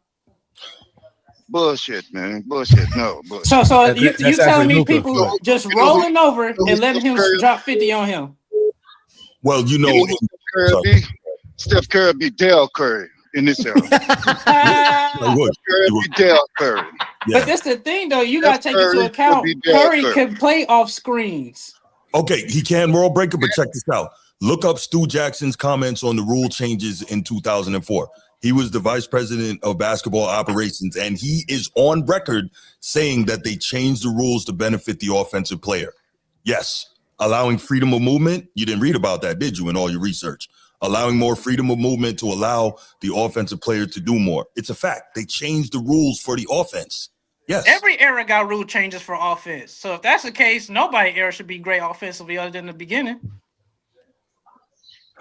All right, man. So they didn't change the rules for offense in the 90s either? Okay. You got it, man. Hey, caller, man. Thanks for the call, bro. He got it. Everybody gonna call just to say something to me. Rules changed in all the eras. Caller, what's up? You the last caller. What's up? Hey, I gotta say one thing. Bruce should be penalized on the Euro aspect, and because he didn't name the first good Euro players, he jumped right over Barcelona's Petro and Vlade. Well, no, I said Petro and Vlade. Yeah, I said them. No. Right about Barcelona, Detlef Schrempf, those guys. I got you. To me, it's a tie between Transformers and Sports Fitness. World Breaker, your era is total trash. Then they bring Mac McClure into the league just to be in the dunk contest. He was a G League player, wasn't he? Yeah, he was bouncing back and forth. Yes. It don't matter where he came from. It matters what he did, though, right? No, they let him in the league to put some spark in the dunk contest. You're not getting it, World Breaker. It's about the dunks, though, y'all. That's what y'all not getting. No, it's not. No, it's not. Back when everybody So should we just stop dunking in the dunk contest if it ain't about dunks? Back when everybody else learned how to play basketball, it was a 1.5. It went from 1.5 to 2. Now it's to 2 to 4, 5, 6. So, all right, man. Appreciate the call, man. We're gonna move on to round 2, man. It's about the players doing the dunks. That's why it fell off, because the main guys weren't doing them. It don't matter what dunks these lame ass dudes are doing. Don't no one give a damn about this nonsense, man. Stop it. You lost your damn mind. You came out here with some nonsense, man. You talked about the skills of these guys, man. Those guys think they have skills. You talk about the defense. Oh, it's hard to play defense now because the offenses are so smart. No, they're not. Do you watch basketball? Right. There's lots of freaking idiots out there on the court. They got bonehead play after bonehead play. Low IQ defense after low IQ D. Stuff that I watch on TV in the pros. If we did that in the streets, dudes would not want you on their team. They'd be, dude, what are you doing out here? You're not covering anybody. Switching everything is not playing defense. That's not smart defense at all. No, it's not. I got it. That's how you end up. All right, so look, let's start with round 2. Round 2 is gonna be open forum. I'm gonna let these boys bully it out, and we just gonna be observant. If I need to step in because y'all over talking to each other, I step in. But I'm gonna give y'all 15 whole minutes. This is the best team, best player, all that stuff. Dynasty, best coach, all that. Yeah. Oh yeah.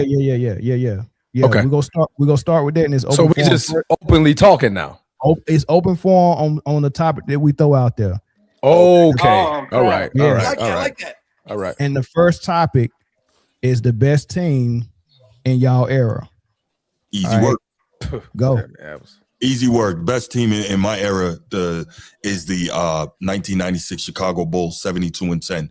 Real best team of all time, right? Not the Warriors who went 7-3-9 and coughed it up in the finals with a little help from the front office of the league. But that's beside the point. We're talking about the 72-10 Chicago Bulls and Michael Jordan going 15-3 through the playoffs and really just doing that work. That's the best team of all time.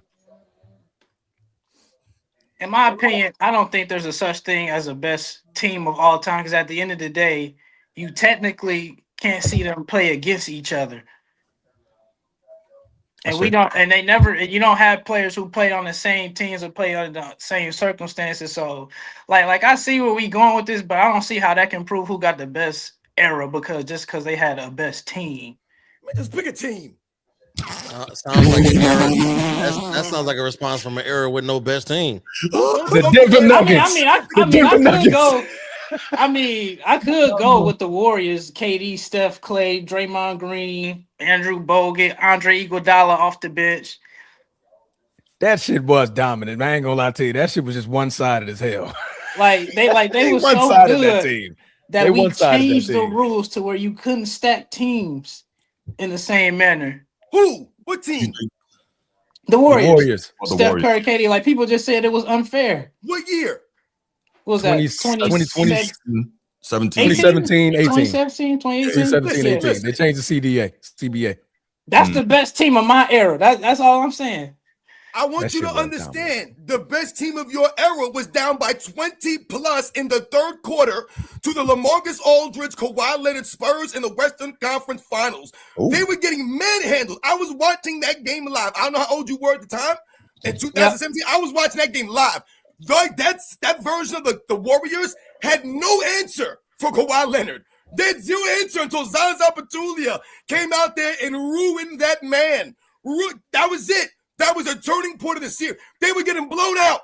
I was watching that series thinking to myself, damn, they're blowing these dudes out. I couldn't believe it. Everyone in the broadcast was like, yo, Kevin Durant, they had no answer for Kawhi Leonard. No answer for this man. So, yeah, I respect the 2017 Warriors, but they're overhyped, man. As an unbeatable team that I'm not really respecting like that. And when you talk about the Warriors overall, their dynasty to me could be questioned at best because the 2015 version of the Warriors, the 2016 version of the Warriors. I mean, my God, we talk about LeBron James, how many times they were up 2 games to 1 in 2015. And what happened? They blew it to these dudes. And that was without Kyrie Irving and Kevin Love. So we've talked about that, man. For me, the 80s, I would pick either the 86 Celtics, or the 87 Lakers, one of those teams, maybe even the 83 Sixers. But that's the beauty of the 80s, the legendary teams. You talked about the top evidence. You talking about teams. You talking about the Sixers with Dr. J and Mo Cheeks, man, and Bobby Jones, man. Come on, man. Moses Malone. Great teams. Only thing I didn't like, he tried to say, because they almost lost to the Spurs. Last time I checked, a win is a win. It ain't about what it should have, and they won. Did they win? No. Move on. If they weren't down by 25 in the third quarter, then you could say that. My point is valid, 100% certified. Because when he went down, they were getting blown out. It wasn't a close game. And you're like, hey, man, maybe they had a chance. They had no answer. I watched it, man. You were 10. How old are you, 11? You don't even you can't base it off of woulda, coulda, shoulda, or if. You can only judge by the results. It's not a woulda, coulda. It happened. We saw Kawhi Leonard go down. They were down 25. It was. I'm giving you facts. You can feel you want about it. Feel about it. Those are factual statements. 90s, 2000s. Y'all want to jump in here sometime? I mean, well, I was just letting them boys cook. I did mine. That was easy work. Because for me, my era is just pretty simple. It was the 2001 Los Angeles Lakers. When you want to talk about just sheer dominance in the playoff run, how does 15-1 sound? How about wiping out multiple 50 to 60 win teams in that same time span? How about 2 of the best players of all time? We consider Shaq the most dominant force in NBA history, don't we? Did we not mention the airness, the second coming, the true Jesus to God was Kobe Bean Bryant? Are we serious? Was that the year that Donahue rigged that for the You want to talk rig? You want to talk facts? You want to talk speculation or innuendo? Or you want to talk facts? Transformer? You want to come to me with facts? I'm giving you facts because Donahue admitted that he rigged that game against the Game 7 against the Kings for the Lakers. He's on wax in court admitting that under oath, bro. I got speculation. One game? What game? Bro? It was a pivotal game, brother. Okay, how many other teams did he do this for? So if that's the case, he survived a lot of different eras, didn't he? So if that's the case, a lot of freaking championship runs that need to be nullified, don't we? Hold on. Wasn't he in the 90s too, Donnie? I believe so. What I'm saying is this, though. You are lauding. Did he? Transformer. Listen. So he could have called that Mike Pushoff, on Utah. Hold on. I don't know if he was ref in that game, but the point I'm making is you're lauding the Lakers, saying that was the best team. They went 15-1. They did steamroll through the playoffs, but that doesn't happen if what we know for a fact, not woulda, coulda, shoulda, as World Breaker says, not speculation as you're saying, but we know for a fact, as admitted under oath, that he robbed the Kings and cheated for the Lakers to win that game. So that's what I'm saying. So are those the same years? Was that a great team? Yes. You're talking about 2022. I don't think those are the same years. 15-1. What you cheating for? Was that 15-1? They only lost one game. How could you cheat? Right. Yeah, you're right. Because that was incorrected. You're right. Yeah, the one was out in game 1. That might be a point, Bruce. That might be a point. Because I'm like 15-1. What did he reckon? That might be a point. Dominance. Okay, just the sheer and utter dominance of a period of time of the playoffs to where you couldn't touch me. It took Baby Iverson to drop a miraculous masterpiece in game 1. After that, we said, son, how you like your steak? How you like your steak? Medium well? Serving them up nice and high. You like mashed potatoes? You like broccoli? Guess what? Clamps, buckets, Dikembe Mutombo. How you like the rim? You like the backboard shattered, or you want the breakless backboard? Which one, the breakaway backboard? Which one you want, Dikembe? Shaq did that. Shaq, the most dominant force in NBA history, right there. Kobe, the second coming of Michael Jordan, right there. The most dominant run, 15-1. You couldn't do nothing to them. Nothing. Best team. My era.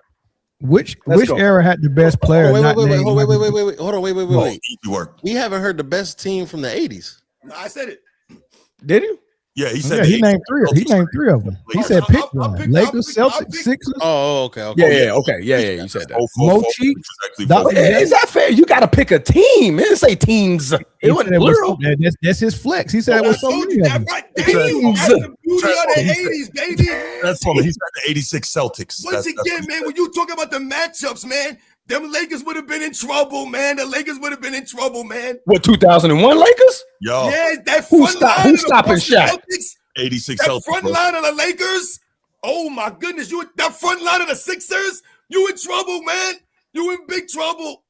Dr. J. Bobby Jones and Moses Malone. Who's stopping Shaq? Shaq go get 50. That's cool. Who did Shaq play in the finals that year? And the rest of them boys.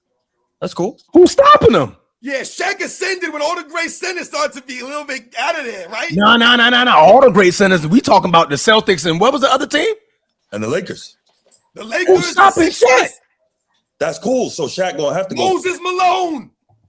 Moses Malone ain't stopping Shaq, bro. Dennis Rodman was giving Shaq problems, wasn't he?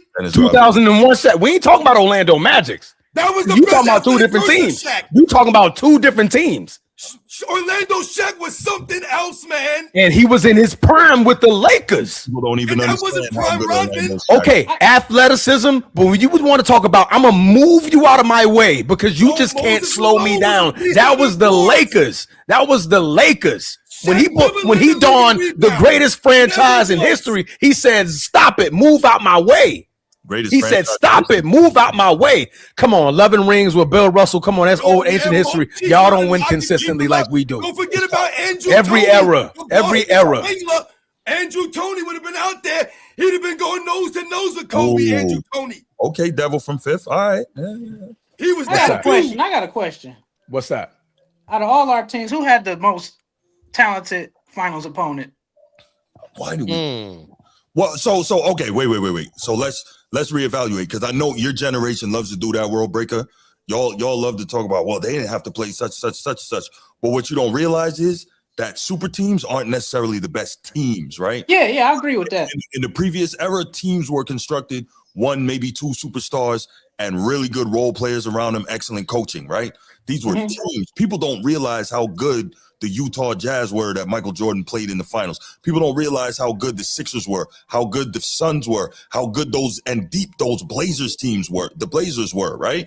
People really don't understand. They just say, well, because, they didn't have, 3 or 4 Hall of Famers on the team, which some of them did, but just, at different levels. But people just look at that and say, oh, Mike didn't play anybody in the fight. Yeah, no. So what y'all like to do, I saw where you were going immediately. Well, LeBron had to play against such and such with Golden State. Yeah, that doesn't make a great team. Yeah, they got talented players. They got Hall of Fame players. That doesn't mean those were great teams. It's not what that means. You said a lot, but you ain't answer my question though. So repeat your question for me. So everybody who got their team, I want to know who had the toughest finals opponent out of all our teams. See, man, World Breaker. Hold on, Bruce. Hold on. World Breaker. Hold on, man. You have to think about this. This is how you have to think about basketball. It's not just about the end result, the finals. We educate people on how you got to the finals. That's a very important conversation. Those are the things you have to talk about. It can't just be, who did you play in the finals? How great were they versus the team? You yourself just said you can't pick the all-time greatest team. So how can you then ask who's the greatest rival or opponent in the finals? It doesn't make sense. What we talk about is your road to get there. That's what we're talking about.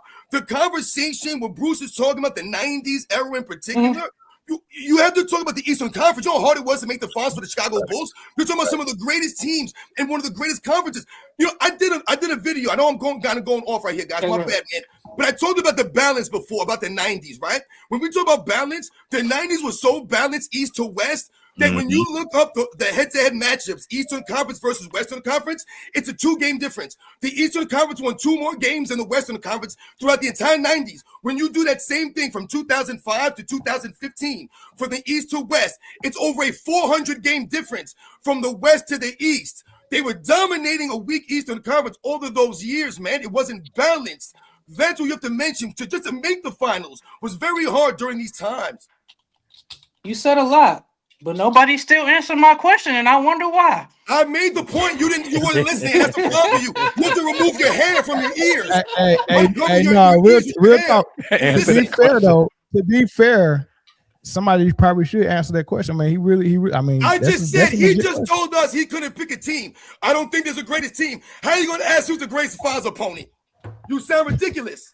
I just want to know who had the toughest finals matchup. That's all I want to know. What I'm saying, World Breaker, that's a perspective thing. Because it depends on how, if you ask me that, it depends on how I evaluate the finals opposition, right? Mm-hmm. It depends on what I value. I know what you value because I've talked to people like you with your mindset. Talent. I know what you value. It's not just talent, right? Okay, fine. You say talent.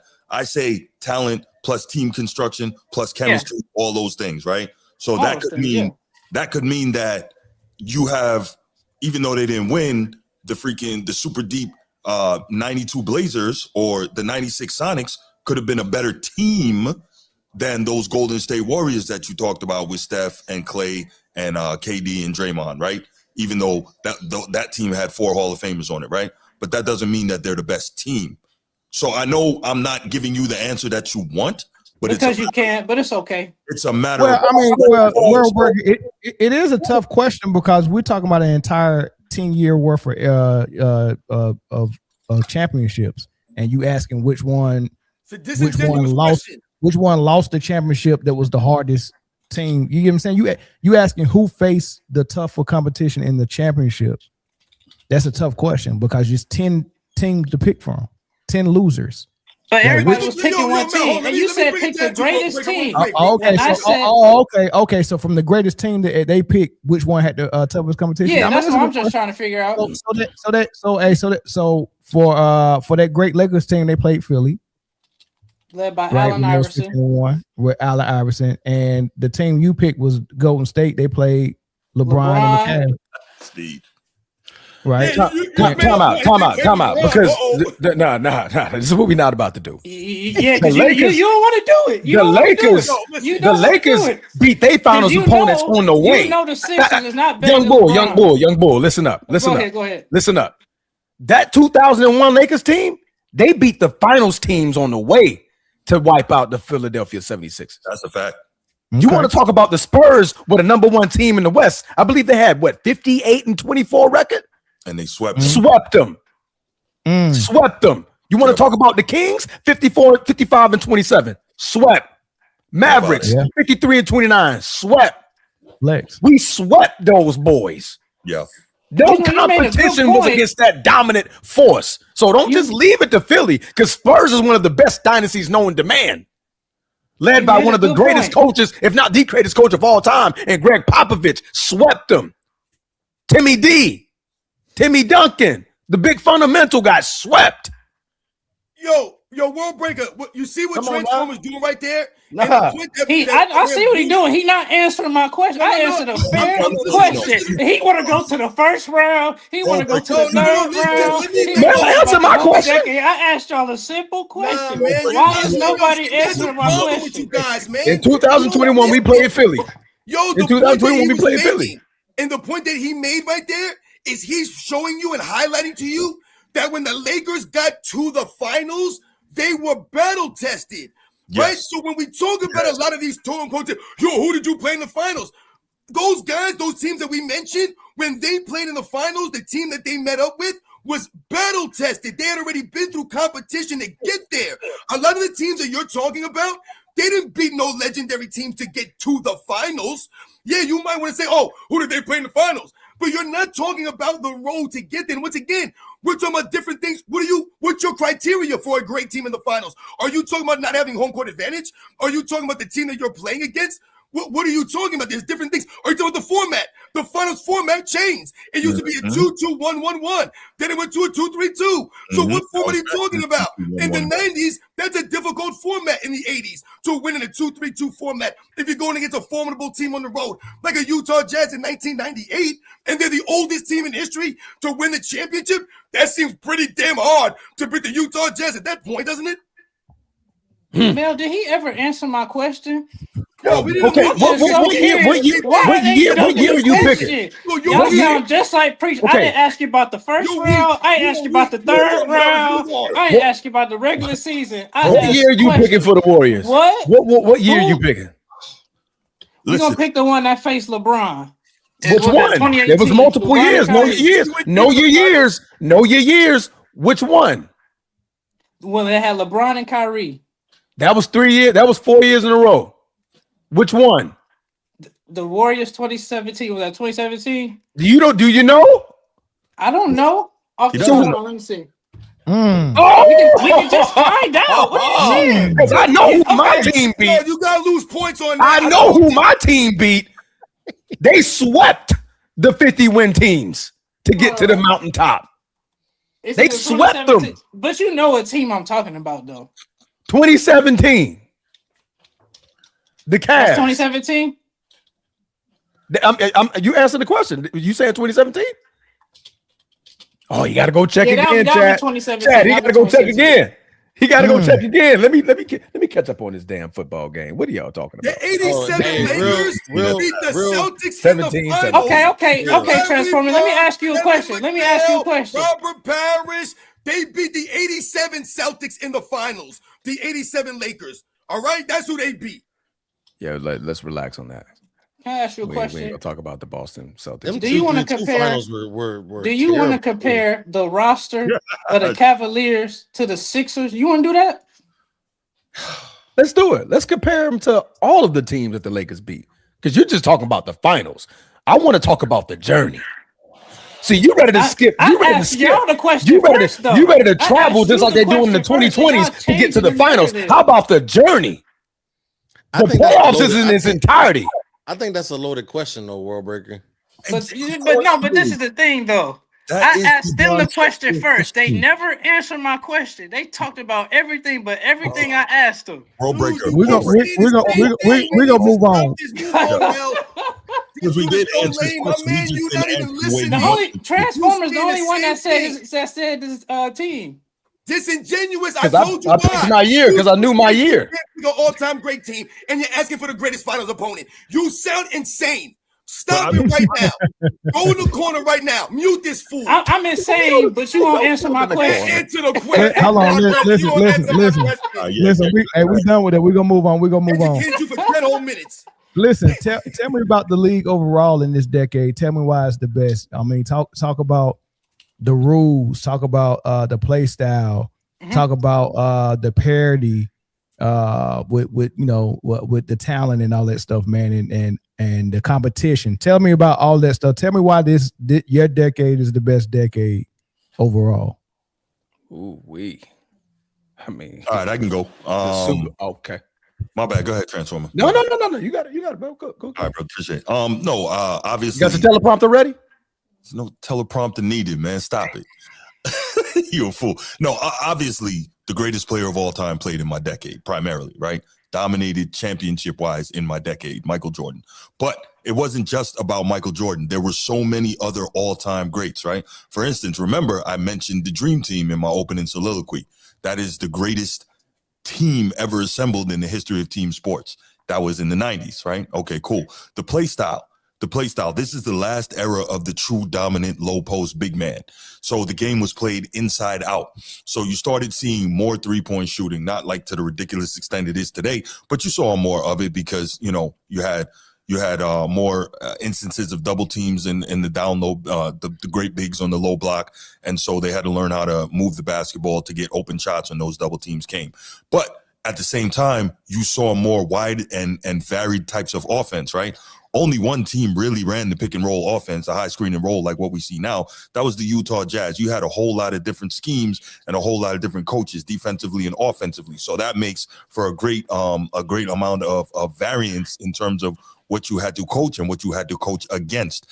You also saw, as I mentioned earlier, you saw elite mid-range and you saw elite one-on-one isolation skill players more so than today, right? Because you had to be, because you didn't have enough space to operate like you had today. So if you were an excellent one-on-one isolation player back then, you were basically able to get your shot off in a phone booth, which makes you more skilled because you couldn't dribble 1,000 times. You didn't get to carry, you didn't get to walk, right? Play styles. You had, as I mentioned, multiple different play styles. It wasn't just analytics driven, either get layups or dunks or shoot a ton of threes, right?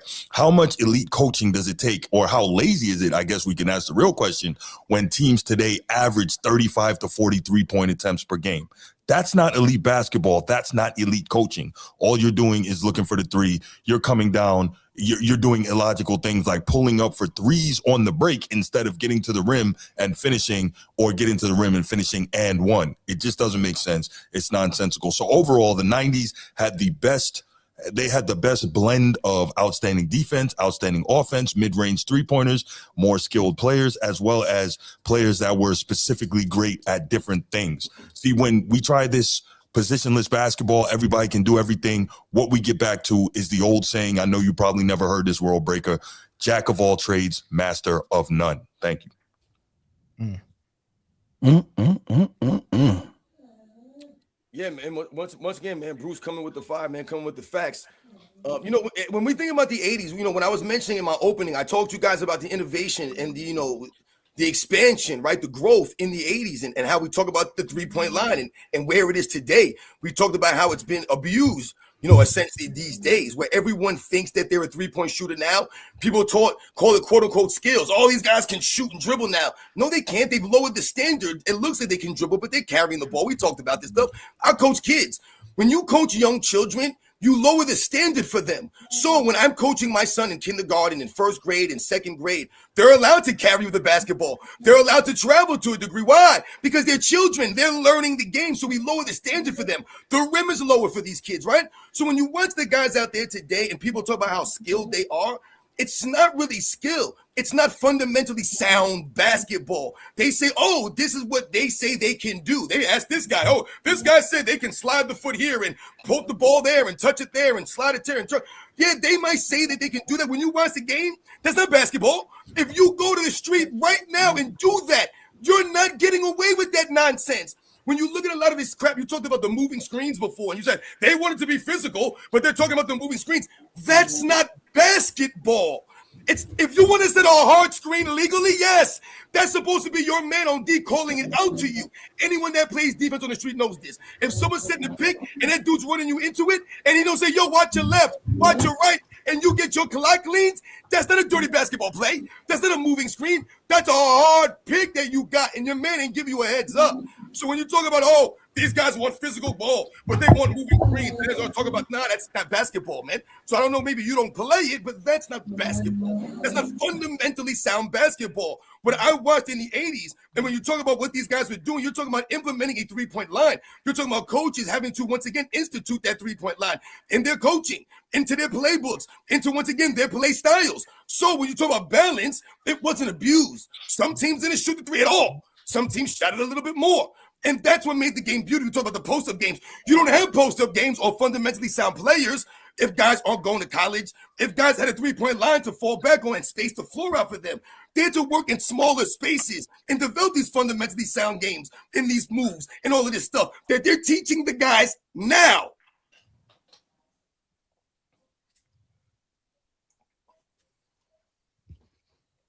I'm going to say something.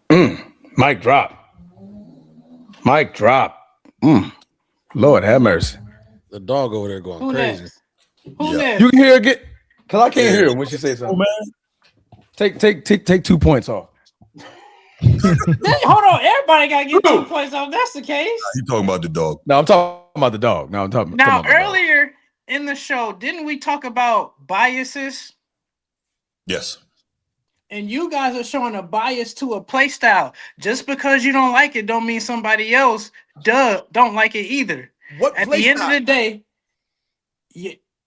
apparently y'all don't like the play style of pace and space, elite shooting, playmaking, passing. That's what this era is about at the end of the day. And y'all, this is the thing. Yeah. Every era went away from the roots of basketball in some form. When you watch the 50s, do they look like the 60s and 70s? No. When you watch the 80s, do they look like the era that came before them? No. Any era can say that, oh, well, we the original style of basketball. At the end of the day, change is inevitable. And just because you don't like it, don't mean somebody else don't like it either. At the end of the day, the NBA is still more popular. We got more money than y'all, more people more engaged than y'all. And at the end of the day, we're driven by narratives. World Breaker, when you say more money, right? And yeah, so let's make this clear. The function of more money is just a function of the global game, which was opened up, as I mentioned, by the 90s, right? That's one. Two. If you're gonna talk about what is it? You said more money. Damn, I forgot the other thing.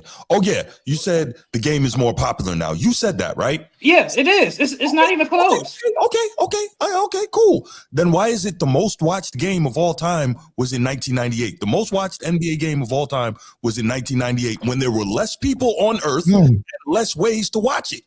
Go ahead, you tell me that. It doesn't matter. You're talking about one game. It's one game, sir. It's one game. And I'll tell you like this. I'll tell you like this. Prove the NBA was more popular back then. The ratings show it. You can watch games now on TV. You can watch games on your computer, your phone, your tablet, whatever. You got way more ways to watch it and way more people to watch it. Yet the ratings are lower, even though they're counting all those different metrics. But the ratings are still lower. Why do you think that they're trying to come up with in-season tournament? That's one of the reasons. Why do you think they're trying to come up with new all-star game format? That's one of the reasons. People aren't watching. Now, you can talk about the TV deal because I know that's where you're going to go next. The TV deal, right? The $77 billion 11-year TV deal. That's not about people watching. That's about networks paying so that other networks don't get access to that content. That's how the television business works, okay? So you don't have to believe me. When we get off here, you can go do your research because the fact is more people watched the NBA back then. Okay. All right, let me add in this point. Does the NBA today or back in the day have more competition for consumers? When you say more competition for consumers, what does that mean? It means other sports. It means elevation. It means elevation of football, college sports, women's basketball has evolved. Women's basketball? You think women's basketball is competing with 90s NBA or some of these other eras? No, that's not what I'm saying. That's not what I'm saying. I'm saying there's simply more competition for viewership. No, stop it. Those sports have been around for years and years. Yeah. You keep coming with this nonsense. Yeah, but they may have been around for years and years, but they weren't what they were today, though. Everybody is growing. Well, if everybody is growing, your point. If everybody is growing, why can't the NBA can't keep up? Because they're getting ragdolled by the NFL, and that wasn't the case 30 years ago. That wasn't the case then. But they're getting destroyed by the NFL. You know that, and I know that. What I'm saying is this. It's very simple. Again, don't believe me. Go do the research. The NBA was more popular then than it is now, and that is why Adam Silver is trying to come up with all these gimmicks to make people watch again. Not my opinion, is what it is. You said the TV rating system. Wouldn't that be the the Nielsen TV rating system? Nielsen. But here's the deal, though. Hold on now. I'm surprised he knows that actually is. That's pretty cool. Was it that created in 1954?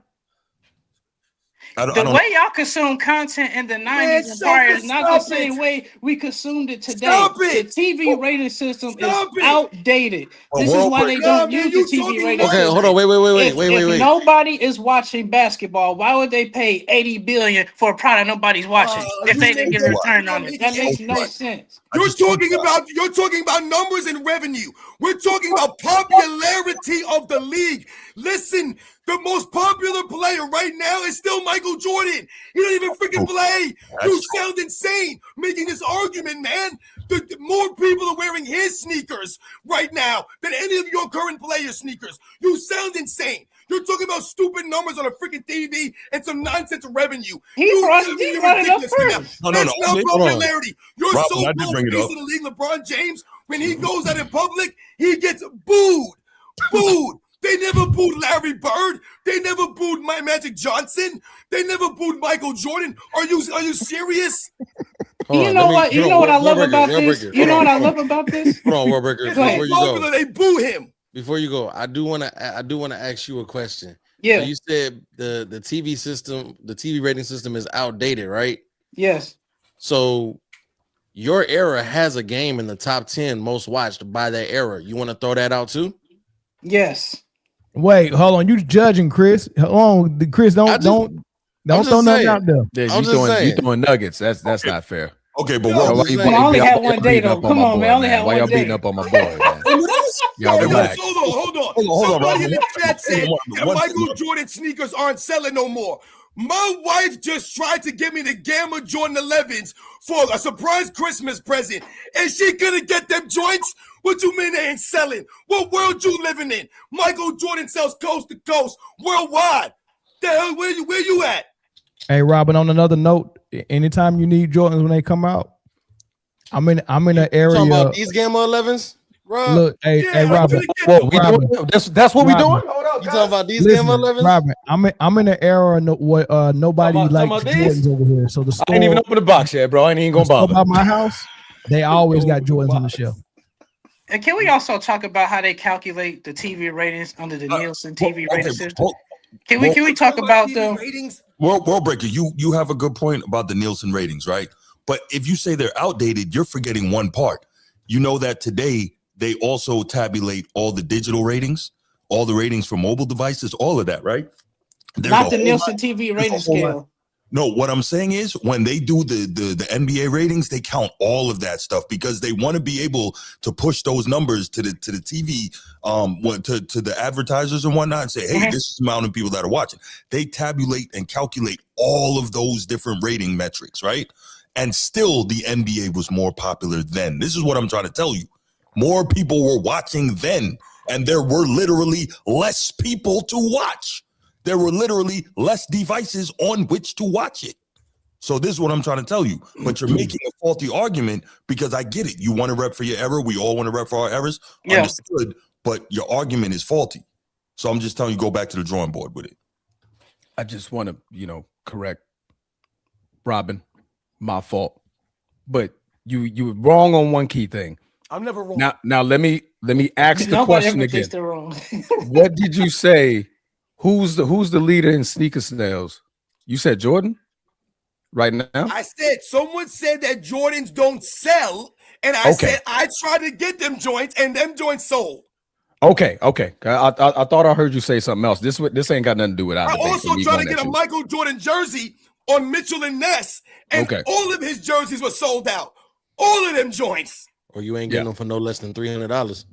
So once again, don't talk to me about Michael Jordan. This man ain't playing basketball, and he's more popular than your favorite player's favorite player. All right? Don't talk to me about this. Listen, man, I work in a school around teenagers, probably kids around your age. I don't see no LeBron James jerseys. None. And you shout out to no one wearing his sneakers. Nobody. Hold on, real quick. Let's move. A pair of LeBrons or Jokic's either. Jokic, you got some stuff that's out there. People would rather rock the retro Barclays. They'd rather rock the retro Ewings. They'd rather rock the retro sneakers of some of these players from back in the day. I've seen people rocking the retro pumps, the D Browns. Come on, man. You talking about these guys ain't got swag and flavor like that? Them dudes in the 80s. Yo, think about Magic Johnson. Think about the swag of Magic Johnson. Y'all ain't got the swag like that right now. Y'all dudes are soft as hell wearing these tight-ass pants, these high-water pants. Out here now he going at personal errors. Out here looking like a bunch bunch of weirdos, man. Wait, what era he talking about? What era he talking about? Where he talking about? Your boy wearing a short suit out here looking like a weirdo. Oh, Westbrook. Hold on. Did Dennis Johnson play in the 80s and the 90s? Who? Hold on, now this one thing I can't stand about y'all era. Y'all era always trying to act like y'all holier than Dennis that. Rodman did wear a dress. Hold on, Dennis, now. You always see. So once again, you cherry pick one player. I can name. I'm aiding him. This era is soft and weak. And once again, Dennis Rodman is one of the grittiest, hard-nosed players in the history of the game. His game speaks for itself. Don't talk to me about your boys are soft on the court and off it. All right, real quick. Before we had Diddy parties, we had hold on. We're gonna move, but I want to shout out Kadra from Just Simply Sports for saying what's up to us. What's happening? What's up? Yeah. And then we had a super chat that came in. I think we had two of them. $5 super chat. 2020s brought us Bronny James. That's all you need to know about this era. We have McClung because Stars and Kings scared today. Sheesh. Bronny James will be a backup dancer in the 2000s. Milli Vanilli, girl, you know it's true. World Breaker question. What's so good even World Breaker question was so good even he couldn't answer. Man, I was waiting for 10 minutes. Man, they was putting on the whole sermon for me, and I'm like, dang, is somebody gonna answer the question? World Breaker generation is so delusional they don't even know they lying. Golly. World Breaker, show your shoe collection. Bet you don't got a single one of those generation he represent. You know what that's called? That's called hypocrisy. I ain't said nothing about shoes all day. That's y'all. No. Exactly. I said nothing about shoes. Exactly. I said nothing about shoes. Doesn't that That's because your boy ain't got no swag.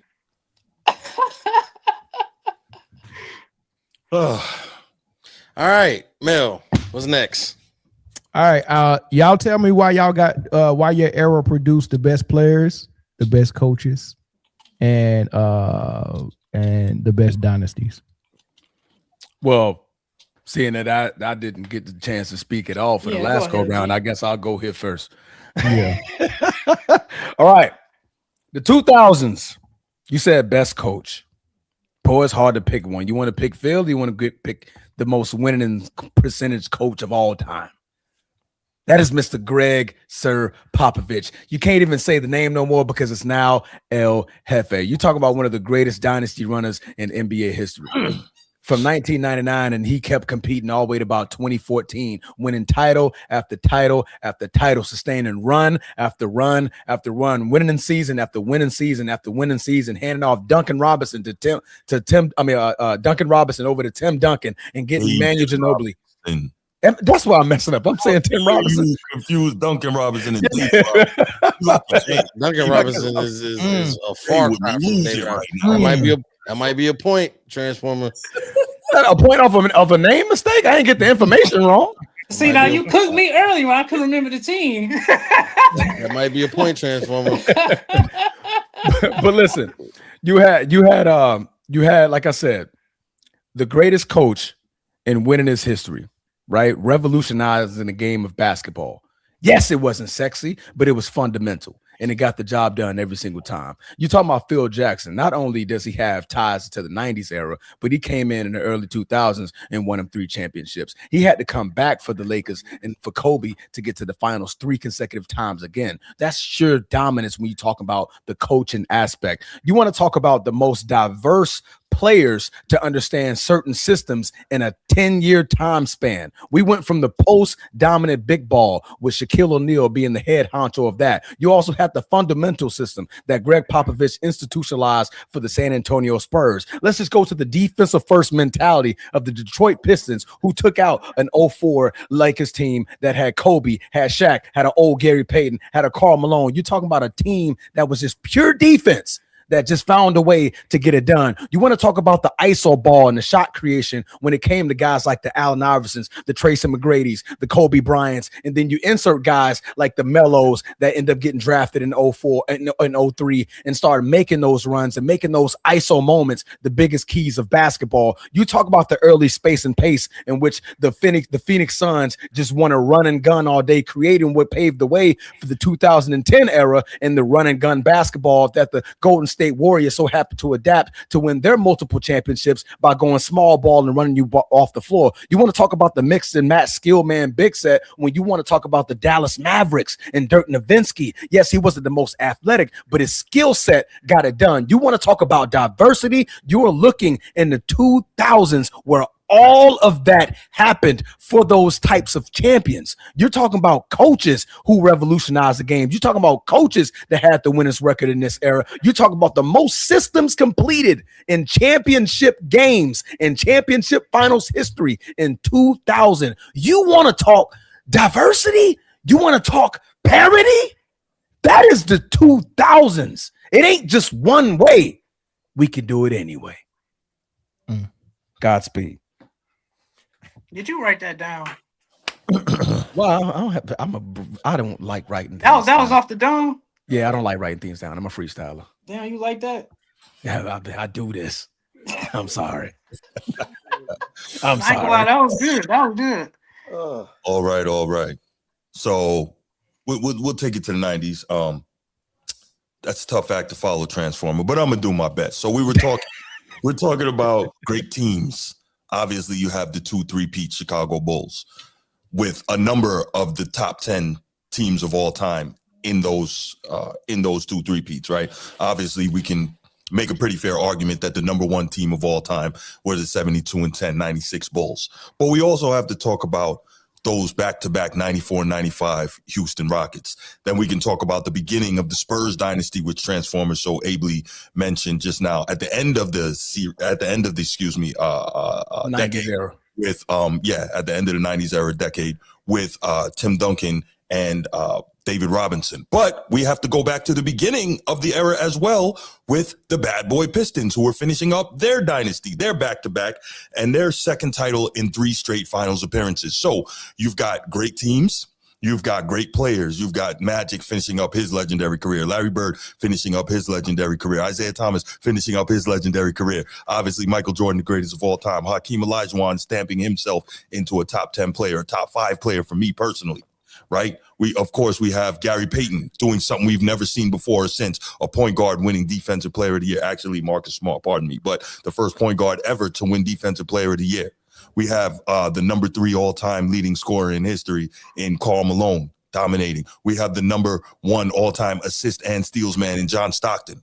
We have incredible coaches. We have Pat Riley, who moved from the West with the Showtime Lakers and went more towards his own personality with the gritty and grimy New York Knicks, took them to a finals, couldn't quite get over the hump because of Hakeem the Dream. Then he goes to Miami and builds that into what they ended up becoming. So we've got Riles, all-time great coach. We have Pop taking over for Bob Hill after the destruction at the hands of the Rockets in the 95 Western Conference Finals, building that dynasty up in San Antonio. We have Rudy Tomjanovich with his back-to-back championships, more elite coaching. We have Jerry Sloan, who, God bless the dead, while he never won a championship, is one of the best coaches of all time. And whether World Breaker wants to admit it or not, I'm not sure he knows who Jerry Sloan is. Jerry Sloan, with his pick-and-roll offense with Utah, I know Transformer knows this, I know Robin knows this, I know Chris and Mel know this, is the architect. Greatest pick and roll ever. There we go. But guess what that is? The architect of what we see in modern basketball today, with so much high screen and roll action of just about every team trying to play the same way, hunting the mismatch, because Utah did it so extremely well. So we have elite Hall of Fame coaches, 1, 2, 3, 4, 5, Pop, Phil, Riles, Rudy T, Jerry Sloan. Might be forgetting somebody, but we've got at least 5 right there, right? So you've got that. You've got multiple dynasties in that era, right? You've got you start with the freaking the Pistons. I'm sorry. You start with the Pistons, and then you go to the Bulls, then you go to the Rockets, then you go back to the Bulls, then you have the beginning of the dynasty, which would carry on into the 2000s with the Spurs. But what we're also forgetting is the 1996 NBA draft, which is arguably the greatest draft of all time, which had Kobe Bryant, which had Stephon Marbury, which had Allen Iverson, which had Ray Allen, bunch of Hall of Famers, right? Which had Steve Nash, right? One of the best drafts of all time. And guess what? All those guys that Transformer wants to take credit for in the 2000s, right? By the way, the year before, 1995, Kevin Garnett comes in. But why am I bringing up all those guys who we could argue were in their absolute peak prime in the 2000s? Because they were forged in the fire of the 1990s. The 90s birthed them. The 90s put them through. For instance, all of us here except World Breaker, we're all military, right? So what happens? You go to basic training or boot camp or whatever you want to call it, and they forge you into the sailor or the soldier that you will become, right? You got to go through that to become what you become. And that is what the 1990s did for Kobe and for AI and for Steph Marbury and for Ray Allen and for Kerry Kittles and for Steve Nash and for Sharif Abdurrahim and for Kevin Garnett. All these guys forged in the fire of the 1990s. So we have great players. We have great dynasties. We have great coaches. We have the international explosion, which I've mentioned before, of the Dream Team. All of this from the 1990s. I yield my time. Thank you. Man.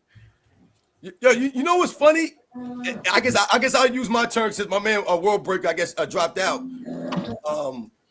You guys went on and you guys spoke very eloquently about those eras.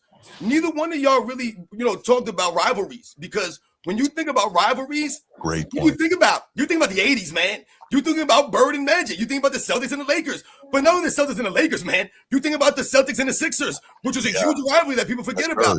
That's why I mentioned Andrew Toney earlier, a.k.a. the Boston Strangler. That was his nickname given to him. Yes. That's called a rivalry. You think about the birth of the rivalry between the Pistons and the Bulls. That started in 88, man, in 89, right? That's when that started. So once again, we have to give credit to the 80s because that's where these things started. You guys mentioned some of these coaches.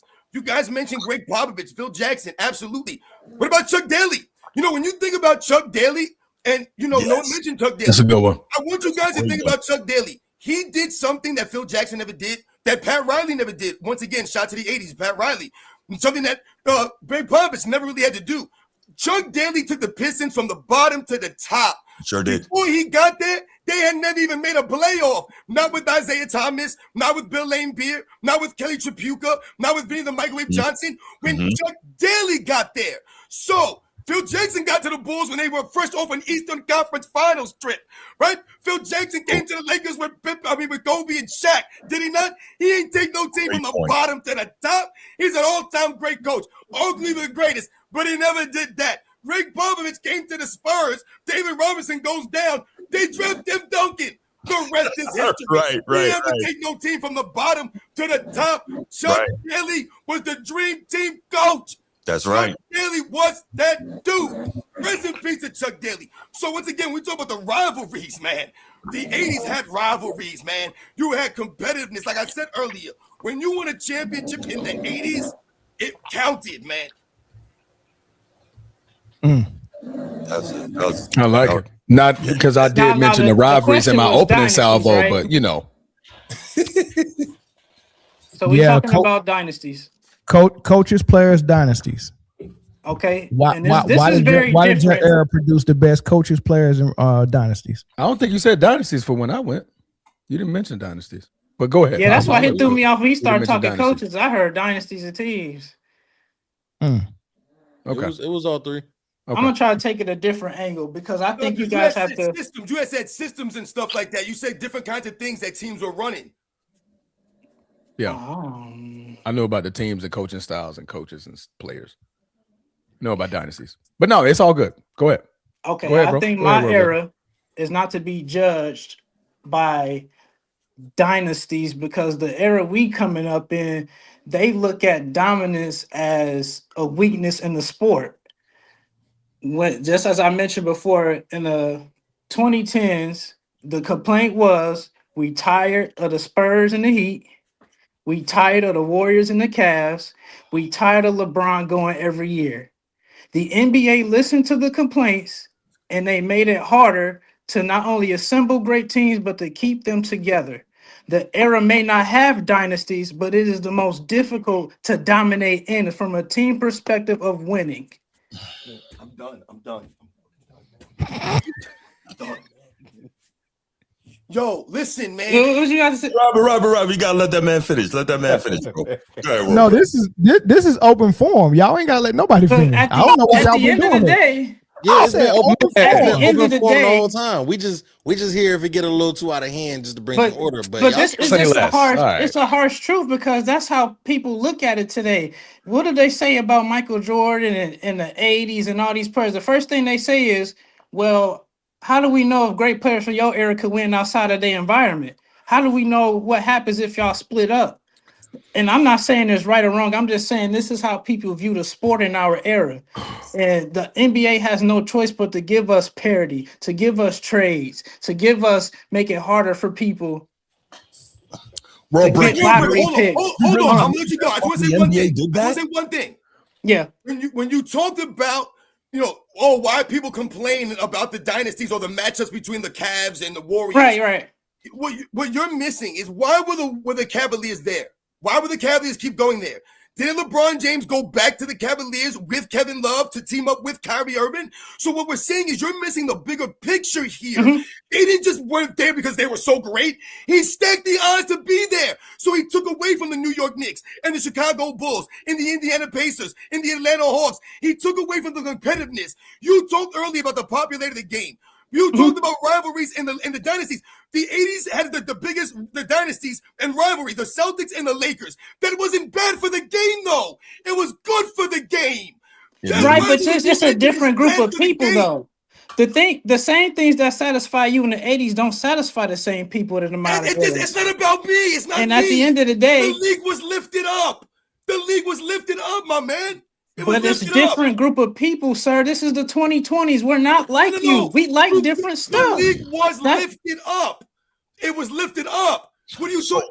You're talking. It's not the same group of people. No, that's fair. World breaker. That's fair. That's fair. The league was lit. You guys have the commercials because the league was lifted up. Then, what are you talking about? Yo, Mel, you're not trying to see what I'm saying. I'm telling you, what's good for you is not what's good for everybody else. I don't even know who everybody else is. I know what you're talking about. I'm done with you. Don't talk to me no more. I'm done. I get points for that. I think he does. If you get somebody off this joint, this dude is insane. I think he does. What do you mean that's not? What are you saying? You're not saying anything. Hold on, Robin. I got this. World breaker. Here's the deal. What you're doing is misrepresenting why the league pushed for parity. The league didn't push for parity because they think that it's better for the game. They did that because people were disgusted by the cowardice exhibited by the team up super team mentality. Fans didn't like watching that. It was absurd. It ruined the competition, right? And your guy LeBron, because I can tell you're a LeBron guy. Oh yeah, I like LeBron. He of course I can tell that. You didn't need to say that. I know that.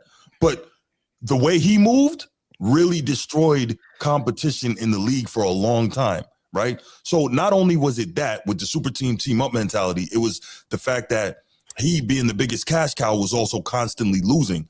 So we're like, damn, we can't have that either. So it's not a function of, well, they just thought it's better for Pat. No. It's because people got disgusted with the moves LeBron was making, which then led to the cowardly move that KD made. Right. People got disgusted by all that. That was the bigger problem. And that's what you're missing. And I know I agree with that. Free agency means that people can go where they want to go, and free agency means exactly that. If you can do it within the rules, you can go where you want to go. That doesn't mean that you should shirk competition. And that is precisely what LeBron did, and then KD followed suit, and a lot of other players did it as well. So ultimately, y'all punishing players for going to play with other great players. But every era of the championships y'all named, everybody played with great players. So if that's the case, whether you got drafted, whether you traded, that's right. Whether you got it through free, everybody played with great players. It's not the same as directly colluding to avoid competition. I don't know. Everybody played with great players. Who said that no one played with great players? What the hell are you talking about? You're not saying anything. You're making up your own points. No one said no one played with great players. I'm saying that's not what I'm saying. You're not understanding where I'm coming from. You're just trying to rant. You whack. I said you're just trying to rant. Go join these dudes. Jordan ain't. I'm not responding to you. Bird didn't join his draft. He didn't join Magic. He didn't have to because he came up under different circumstances in an environment than the other players. It's the truth. But the mentality Who was raised you, man? Who the hell raised you? Okay, hey, let's wrap up jumping on my boy. I got shit to say. You two have just been jumping on World Breaker. There's plenty other things that's been said. Jesus Christ. Y'all just jumping my kid, bro. I want to defend him now. Get to the 2020s. I didn't even get to the 2020s. Now we get to the 2020s where everything is evening out. And now for the first time in like a long time, every year we have a new champion. That goes to show you the overall competition and growth of the entire league. Okay. Denver Nuggets, Boston Celtics, Milwaukee Bucks, OKC. And all those teams are about to lose their players because of the rules that are set in place from luxury tax, salary cap. Luxury tax.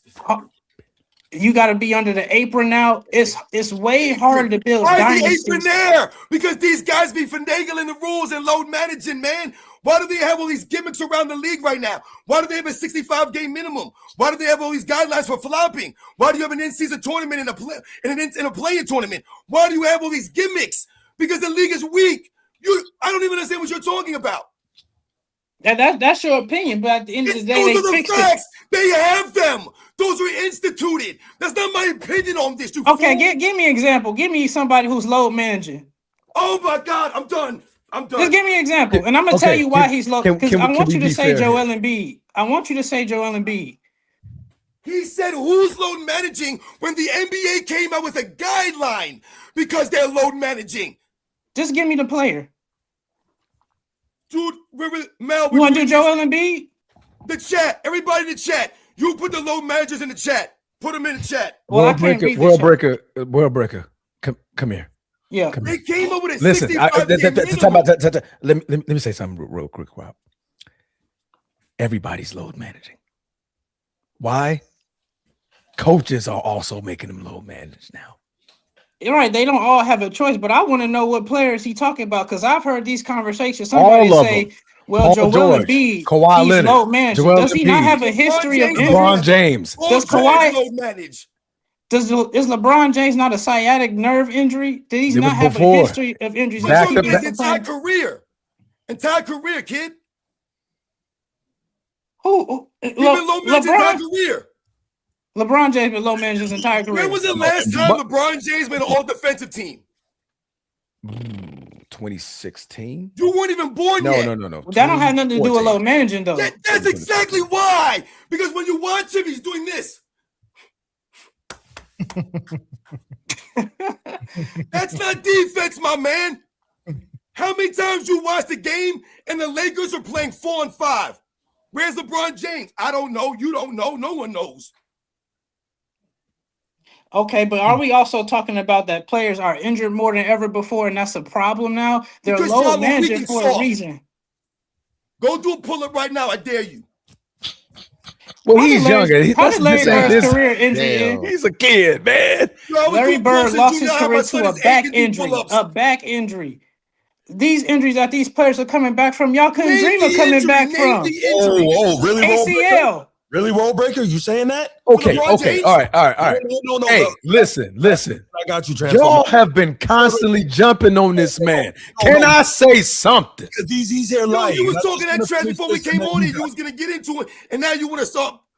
No. Because this is constant. Now I can't even talk because y'all two are just jumping the man. He's lying. Roll Breaker, you just said that the injuries the players are dealing with now, the players back then couldn't dream of. And I'm here to correct you because Larry Bird was literally in traction before and after games.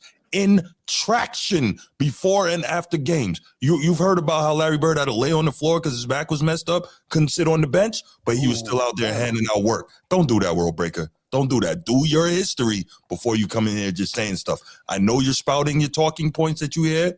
Do your history, young fella. Transform. What he's saying is that back injury ended Bird's career, but Michael Porter Jr. came in as a rookie with that back injury. But that's science, though.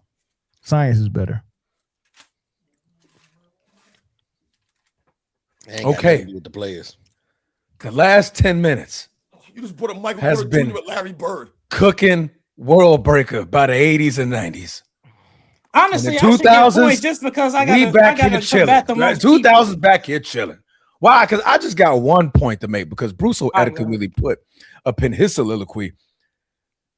We have the 90s to thank for the Kobes, the Tracys, the Kevins. Well, you need to be looking to your right, partner. You need to be thanking Robin in the 80s.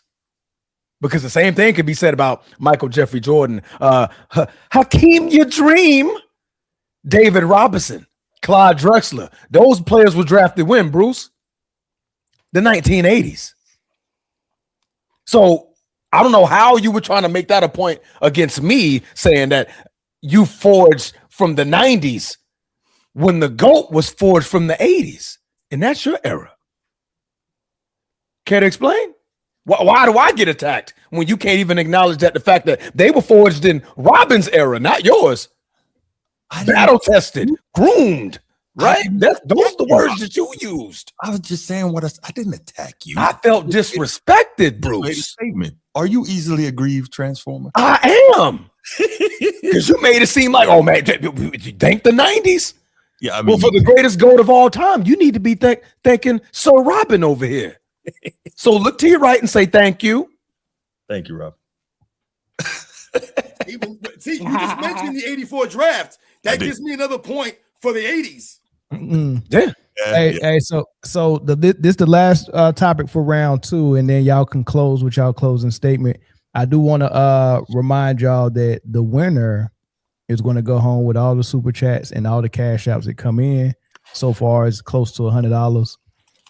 So y'all keep those things coming in, so we can pay them pay the winner for their time. Right. Also, we need to read these super chats too. Chris, can you pull them up, Chris? And I don't know how far back we missed, but yeah. What else I wanted to say? And the votes that came in for round 1, they had 53% for the 90s, and so far for round 2, they got 61% for the 90s. I think they're just like the 90s. We got a lot of people born in that age and that era. All right. Yeah. Amazing said, ask Robin why he made 4 videos about Bron today instead of MJ.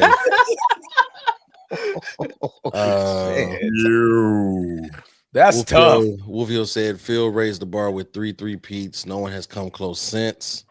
I wish I could see the comments. Then again, I probably don't want to see them. No, they stir frying you, young fella. Boog said LeBron's shoes aren't as popular as Jordan because they are made bulky, performance-based, not lifestyle or fashion, and he still generated over $1 billion in sales. But LeBron is number 1 in sales. So how is that true? Now, I think not overall though. Oh, okay. Well, I mean, Dynasty, you want to go back, the years are in his favor, but go ahead. Dynasty used to mean minimum 1 3-peat. Did it?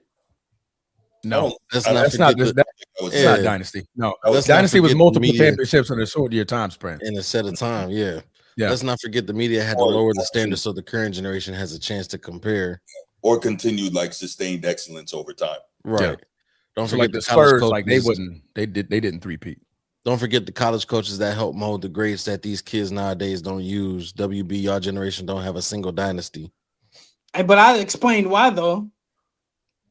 And that was a fair point. WB, your era is so trash. Your best players team up in threes, yet not a single one of them can barely repeat. And then WB eyes and brain lying to each other.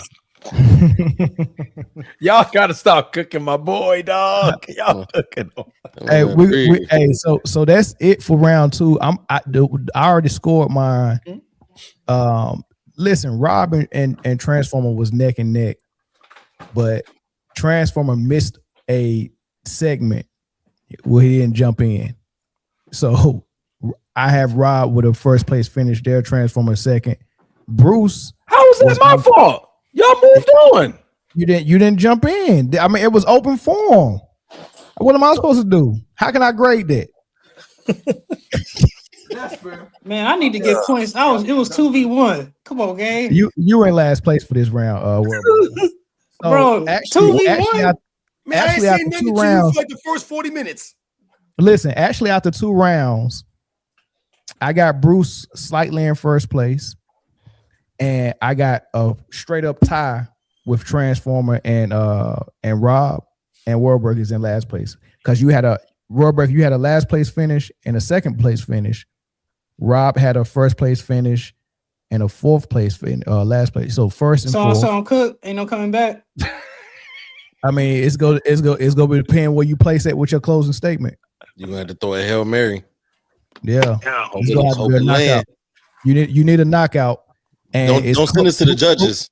Bruce, you got the lead. It's yours to lose. But Transformer and Rob is second place, right there, 1 point behind you. Okay. So, and they tied.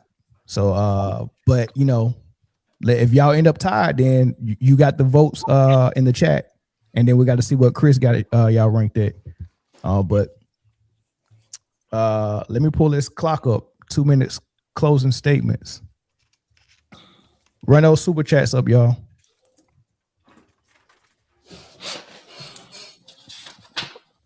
And then if we ever decide to do this again, y'all got to tell us how y'all want us to do it. You know, if you want us to do it different or anything like that. Closing statement starting with the person in last place, World Breaker. Go. All right. You got 2 minutes. At the end of the day, I think I won this by a landslide. Because at the end of the day, all the other eras focused on small parts of their dynasty of their era, and I focused on the whole picture. The 2000s, he was focused on Shaq and Kobe the entire time. The 90s, honestly, you might as well give me some of them points because this whole argument was based on everything that I was saying.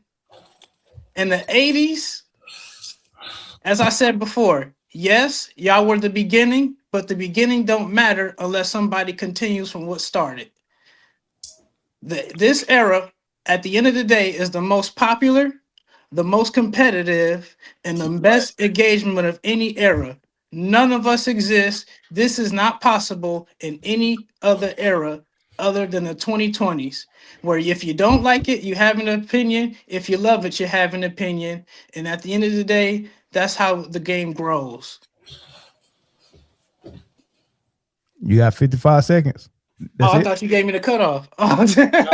No, it's a fly in here. That man been fighting that fly all night. All night. Let me hit pause. That fly has been. Hey, I got to get this thing out of here, man. For real, man. But my bad. I've been kicking your ass, bro. You got 50 seconds, Warburger. When you start, I'll start it back up. Okay. Damn, I lost my train of thought. My bad. Damn. You can come back to me for the last 50? No. Okay. But I'm not gonna start it. Start talking though. So okay, I'll say. What else do I got to say? You can end it. You don't got to take the 50 seconds. Yeah, you don't got to. Okay. Your salvo is your salvo, brother. Yeah. Okay. Yeah. So yeah. Then at the end of the day, I think the most important part of basketball is the ability to adapt to what other people like and don't like. And I think the 2020s and the 2015 era did that better than any era. They faced the most criticism, the most media pressure. They changed the rules multiple times, not only to benefit us, but to benefit people from the past. No other era had that pressure. The media never put pressure the 80s to change in the same way that they did us. The 90s, limited change, limited growth. The 2020s, limited global growth compared to the 2020s. At the end of the day, the basketball would be dead if we didn't pick up where it left off. Okay. The bars. Yeah. Stop. You guys need to stop. Hey, I had to do something, G's. All right, I'll go. Robin is disgusted, dog. Hey, Robin G, look. Robin hate the 2020. Look, Robin. No. No. What you said, listen, the audio's out there. What you said is out there. I'm what gonna I say? Hold on, what I say? I said balls.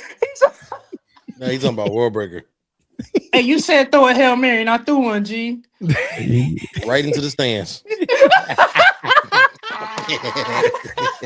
Oh man! Hey, when you finish, you should have said, "Stop playing with me, gang." The fuck? Lock the fuck in before I tweet the fuck out, twin. I'd have gave you some points for that. I'm bugging out. Oh man! All right, Bruce. All right, so the 90s were the best era, as I mentioned, time and time again, the best decade in NBA history. The reason why is because the greatest player of all time was at his best in this era. And when he wasn't there, we saw a guy who's arguably the greatest center of all time and the second best two-way player of all time in Hakeem Olajuwon hold it down for 2 years until MJ came back and took over once more. So you have arguably the best coach. You have arguably the best player. You have the dream team, which we talked about, which helped usher in the era of international expansion, not only among fans, but also more so among players and taking it to what we see now. That's not to say there weren't international players in the 80s, but the dream team and the 92 2022 Olympics ushered in the boom of international players. But not only that, if we line it up and we say, because we hear about how these players today are so much more skilled, blah, blah, blah. If we line up the best defensive lineup of all time, we could argue they would lock up almost every other era, right? If we had Gary Payton at point guard, Michael Jordan at shooting guard, Scottie Pippen at small forward, Dennis Rodman at power forward, Hakeem Olajuwon at center. What lineup from whatever era is going to be able to score against that team? Just with defense alone, they're beating just about every other team from every other era. It's that elite. But now if we want to flip it, we can go to offense as well. We have Stockton at the point. He can shoot, he can assist. We have Michael Jordan, the greatest scorer of all time. We know this. At small forward, you could put a plethora of guys. You could put Mashburn. You could put Glenn Rice. I'll take Glenn Rice. You could put Karl Malone, the number 3 scorer of all time. And, of course, Hakeem the Dream Olajuwon at the 5. Who's beating that 5 from these other eras that we're talking about? That 5 is not losing. That era really showed who's greatest, whether it's offensively, whether it's defensively. That era showed it. The competition was tip-top because everybody was clawing, climbing, trying to get up the mountain to knock Michael Jordan off. And Michael Jordan, the greatest of all time, was kicking him back down. So we had the best coaching. Go ahead, finish. We had the best coaching. We had a lot of the best players. We had some of the best dynasties. We had the start of the dynasties for the next era. It doesn't get any better than that. It's the 90s, period. Time. Good stuff. I love it. Hey, somebody got to counter that, man, because I think he was spitting with that, putting a lineup out there that can't nobody else compete with defensively or offensively. I think that was clever. That was clever. Let's see what y'all got. Robin, you want to go? I got it. Go ahead, Transformer. I've been talking a lot.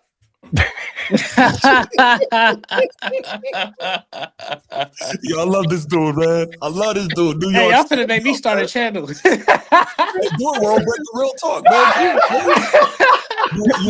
You have a lot of traffic, man. Do it, young fella. Yeah. Hey Rob, man, will you make them clips? Will you make them clips? Take it easy on me, gang. I'm not a podcaster, gang. I already see him come. He gonna be on the show. He gonna be on his channel tomorrow. This young clown, world breaker. Not even, man. He don't respect the generation. These kids disrespectful. Take it easy on me, gang. Take it easy on me. Hey, it was already a challenge, world breaker, because the 2020 is a rough. Yeah. but you got a lot of support in the chat, man. When you go back and watch this and look at the chat, you got a lot of support in there. Oh boy. All right. Let me reset real quick. Let me reset. Robin, stupid, bro. Stupid. Robin, you got my ribs hurting, man. Hey man, I'm gonna be quiet. I'm gonna let you go, bro. I've been talking. Go ahead, Rob. Hey, somebody throwing tomatoes in the chat, dog. Tomato. Oh boy. All right. Oh wow. Is that a tomato? Yeah. All right. Tomato. Shit. All right, boy. Took away my energy at the beginning, man. All right. You ready? You ready, Mel? Yep. Mm-hmm. 2000s. They stand alone.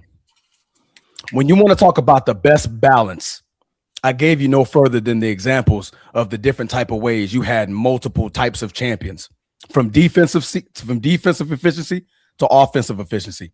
When you want to talk about power basketball, defensive teams, system basketball, isolation scores, big skill, big man, early pace and dunk, you look no further than the 2000s. When you want to talk about some of the greatest players, they didn't only have to be offensive juggernauts. They didn't only could be defensive juggernauts. They had to be a blend and a best mixture of both. That's where you got your Kevin Garnett's, you got your Tim Duncans, you got your Kobe Bryant's, you got your Tracy McGrady's. You had a lot of greats that had to not only offensively give you the buckets, you had to defensively stop those guys as well. The competition was relentless. We're talking about a Western Conference that had 5 to 6 50-plus win teams every single season. You want to talk rivalries, you got to check mark. You want to talk styles of play, you got to check mark. If you guys were to list your top 10, I'm pretty sure you're going to list 3 to 4 players that succeeded in the 1990s on your list.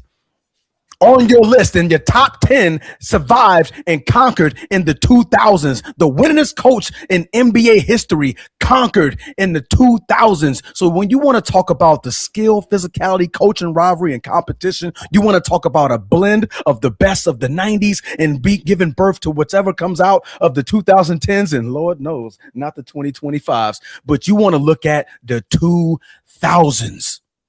The 2000s, the perfect mix of the best basketball era, period. I ain't gonna lie. 12 seconds to spare. Transformers tough. I ain't gonna lie. That was good. Bro, he sound like a preacher for real. I ain't even gonna lie to you. I used to coach. I coached a lot, bro. So I had to get people motivated. When you want to walk up and you got a team or you got a group fitness led place and they all coming in there moping and it's 5 a.m. and you got to wake them dudes up. Oh, trust and believe me, I don't drink coffee and I don't need it. I got them boys woke at 5 a.m. So you got to come put shit off the muscle. It's got to be quick, man. It's got to be quick. And you have to be passionate, man. Your voice got to be passionate. Yeah. Absolutely. I'm ready for this one, G. All right, Rob. You can talk now, bro. Hey, shout out to Adam Silver in the chat, y'all.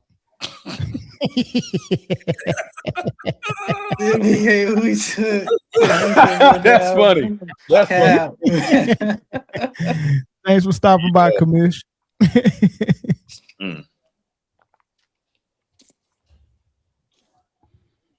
Rob just came. Is he froze? Oh, I thought he froze. I thought he froze. Rob, closing statements. What you got? I just want to say something, man. Y'all came with mostly emotions, man, and biases here. You guys came with that. I came with education. So let's start it off the top, man. You ready, Mel? Yeah. Uh-oh. And let's roll. So once again, man, like I said from the start, man, all these errors are great in their own right. You guys made great points for all your errors. You guys represent the errors fantastically. The thing that we must once again fall back on, like I just talked about before, you guys came with your own feelings and a little bit of biases here and there, and I get all of this stuff. But I'm not being biased about the 80s because really, truly, if I had to pick an era to represent, I would have represented the 90s. I think we all know that. Everybody in the chat knows that. But what I'm talking to you guys about the 80s is I've represented the 80s based off of facts here. I educated people out here. I talked to you guys about the innovation. None of you guys can talk about pushing the game forward to the degree that I talked about the 80s, pushing the game forward to where it is. You mentioned about the style of play, my man. Like, the style of play is not there. There's no three-point line. What are you guys doing? Then you're playing the style of play from the 60s and the 50s and the 70s.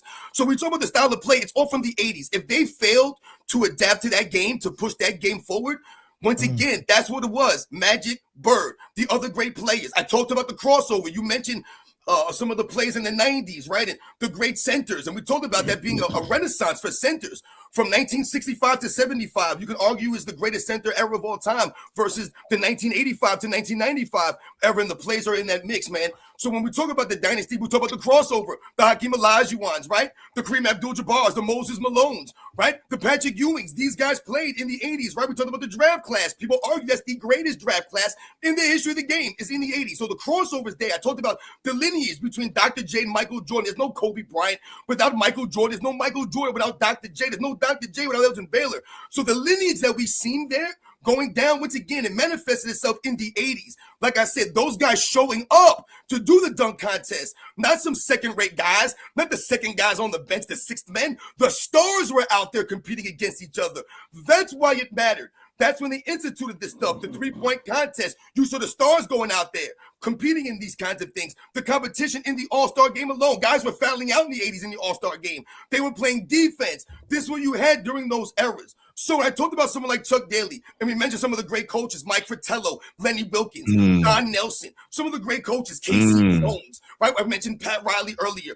I told you, Chuck Daly still, you guys can't deny, the only guy who did what he did. None of them guys did that. So once again, we have to put, some respect on someone like Chuck Daly and the 80s. Like I said, what they did for those other eras moving forward, man. Because like I said, more important than anything, remember, those guys showed up to work. I remember when I was young and I was growing up watching this stuff. When you heard a certain team was going to play a certain team, I didn't have to worry about those guys maybe not being there. When I turned the TV on, if you turned on the radio, those guys were in the lineup. Patrick Ewing, Michael Jordan, like I said, Larry Bird, Magic Johnson, Kareem Abdul-Jabbar. Like, them dudes was in the lineup. Charles Barkley. Them dudes showed up, man. Karl Malone, John Stockton. The crossover is insane. Time. All right, y'all. Look, I'm about to hit mute. Chris, hit mute. Call me real quick. Let's talk this over. Y'all can go ahead and finish talking out while we tally this up. Say no more. Let's talk about the best fight in NBA history. It happened in the 2000s. Did it? You talking about the one Kobe lost? Palace in the Palace, ever ring bells. You want to talk about grimy and gritty? You want to look none other than Ron Artest, Ben Wallace, Steven Jackson. Oh no, man! We go back to the 80s. With the slide punt, with the slide. That Larry Bird and Dr. J. That's 101. We talking about everybody scrapping, fans scrapping. Fred Jones getting his brains beat in by a fan. We talking about Steven Jackson with the sneak. We talking about Ron Artest hitting the wrong person that threw the cup at him. We talking everybody had to scrap. Hey, World Breaker. By the way, man. Listen, what's up? We don't always agree on everything, man. But no, I had a good time, G. I learned a lot though. Yeah. And real talk, if you want to start a channel, man, we are all, I can speak for us. We'll all be willing to help you out with that. Yeah, man, absolutely. Because I bet you will have a lot of people who would want to hear what you have to say. And there's a lot of people who, have your same mindset and are more towards, the modern era and the modern players. You would do all right, man. So, give us a shout if you ever want to do that. Because I think it would be good. Yeah. Thanks, G. Yeah. Don't call me.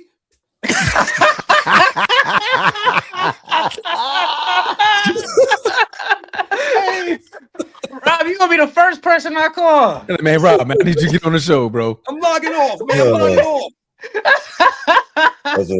Hey, Bruce, man, Bama did. Yeah, I never did nothing like this before. But at the end of the day, you only making me better. You only make 27 straight. It was 17-0.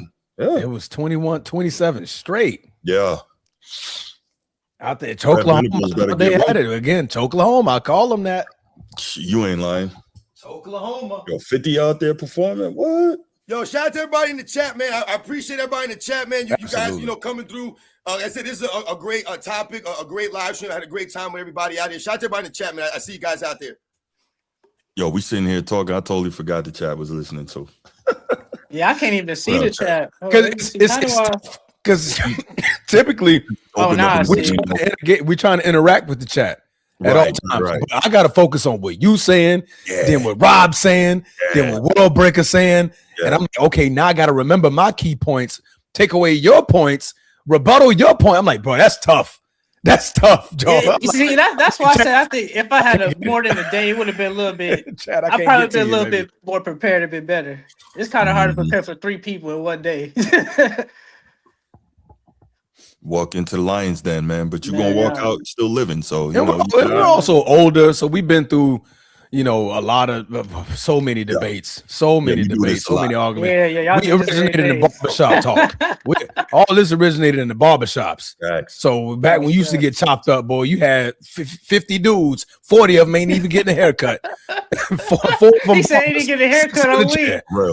And they all arguing about sports. Man, back in the day when I used to go in the barbershop, I ain't had no money. I just sit in there and we talking football and basketball and whatnot. Look, my era, you ain't got no appointment. You can't get in, G. I'm just in there sitting down, chilling, talking the breeze. Talking sports for 3 hours before you got a chop.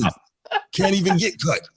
Didn't even realize you was waiting for 3 hours, but y'all went from the NFL to the NBA on why Jordan the GOAT, on why the Broncos going all the way. Y'all had topics. And that was shit, we got angry old fans in here.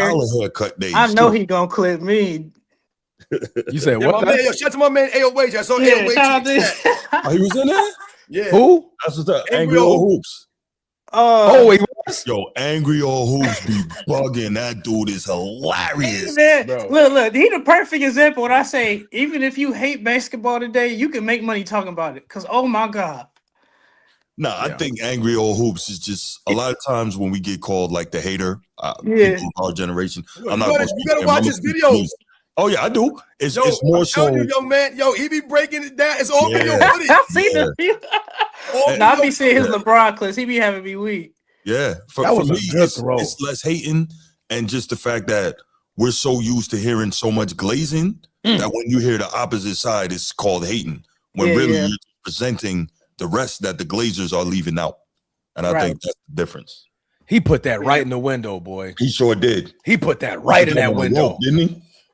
Right in that window, right between them safeties. Like, he sure did. That's an NFL throw right there. That's a dot right there. Yeah, look at that. The pocket was clean. He had enough time to sit back because that was a deep post. Yeah, my man dotted it right in the middle. Boom. Yeah. And you know what? He threw it, so he timed it just right. Yeah, so that's a timing throw. Anticipation, Yep. That's a timing throw. Like, soon as I see you hit that pivot foot and you bust left, I'm throwing it. I'm throwing it. You got to meet it. You better meet that ball. Yeah, that was big. That's huge. They sure enough needed it, boy. 27-0 was crazy. Mm-hmm. Plenty of ball game left. Portland Trail Blazers. Oh gosh, what the fuck is that? Wow, what's that about? I don't know. Where you see that at? In the chat. What chat you looking at? I'm looking at our chat. I'm not. No, this is mail chat. I got the. Oh, okay, I show up. Oh, I got you. Yeah. I'm looking at ours. Yeah, it's not that serious. This was cool, man. Definitely enjoy. Chief Rock'em Sock'em Bird and Dr. J. It sure was. Word. And you know it was what started that whole thing, right? Because this is Dr. J winding it down, and I think Larry Bird was cooking him and talking to him, and through 3 quarters, if I'm not mistaken, Larry Bird had 44, Dr. J had 6, and he's counting every basket out loud. So Dr. J I can't take this no more. He spazzed out. So Bird was notorious for the trash talk. Yeah. Oh man, I miss those days. I appreciate it. It's not that serious. Yeah, man, it's good. We appreciate it, bro. Yeah, man, we came out here to try to do our thing, man. We appreciate that. That showed us love and invited us out here. Yeah, as soon as I saw that text, I was like, bro, Matt, me and you was on the phone. And we was on the phone. Yeah. As soon as I got the text, he was like, man, you see that text from Mel? I said, nigga, say less. The 2000s. Say less. Let's get say it. Less. We in it. Mm-hmm. We about to rock that joint. Oh, he didn't want to hear the results. He want to hear the results. We're back. Okay. All right, man. We go read it out. Damn, back up. Back up. This y'all last chance to go ahead and throw those super chats in. Okay. And those cash outs. As a matter of fact, we did get one cash out. Let me read that. And that came from my boy Posh King. Let me see what he said in this cash out. He donated $20. He said the 2000s all day long. Appreciate that. Yeah, so we're gonna reveal it. Then we're gonna open the phone lines up really quick, and then we're gonna end it, y'all. All right, say less. So on my scorecard, I had a tie for first with Rob and Bruce. Rob, your closing statement really pushed you above Transformer. I had a tie for first for Rob and Bruce. On Chris' scorecard, what did you have? I had a tie for first place as well. My tie was Bruce and Transformer. Right. So on both cards, we had Bruce tied for first on both cards. Plus, the chat voted for him on all rounds, which makes Bruce the winner. And you will be getting, I think, $100 for being the winner. And we're gonna have to do this again, y'all. Y'all find a new topic that we can do this again, and then y'all can also hit me up in the chat on how we could do things a little different and a little better. Yeah. Right. So come up with ideas. We could probably do this once a month, y'all. This would be fun, but this was dope. Maybe we could get a better pot for the winner. But it's $100 today, big dog. So text me your cash out, Bruce. Bet. And let's open the phone lines up. Shout out to Bruce, man. Good job, guys. Yo, Transformer, good stuff today, man. Hey, no, we all killed it. Great arguments by everybody. This was fun. Yeah. This was outstanding. The banter back and forth between y'all was outstanding. World Breaker, shout out to World Breaker for stepping into that fire. Yeah, he hung in there though. The first round was shaky. It was shaky that first round, but when he was able to start talking shit about everybody else, for sure. That man stepped into his Yeah, own. he got in his bag. Shout out to World Breaker for jumping in that fire. Everybody was on one today, so good stuff. Yeah, for sure. We got a caller from Mississippi. What's up, Nino? Man. Hey, it was a cold show, man. They're my guys too. Bruce and Transformer, man. They're my guys. I already know. Oh man, hey, there was a fire show. I want to say, I believe honestly, it was out of Robin probably won because he made the case for his era. And World Breaker made good points for the era. Bruce kind of stuck to the Bulls, which doesn't give him the edge, especially with your fan base. And they looking at the best team. That's more the best team. It's hard to when you bring MJ in it and the Bulls, man. You know everybody gonna flock to that. You know, but he did make a case at the end when he put the starting lineup. So he kind of Yeah, no, that was good. That was good. Yeah, that was tough. Transformer made a good case for the 2000s, but he did stick more towards the Shaq and Kobe, and he kind of stayed there with one team. I think Robin made a case with the 80s. He brought something to my attention. The 80s had pace and space and super teams and big man play and Dr. J above the rim. And I just thought about that. The 80s could be one of the best eras. So when you talk about MJ, he kind of took basketball to a different level. You know what I'm saying? I ain't gonna say by itself, but kind of by itself.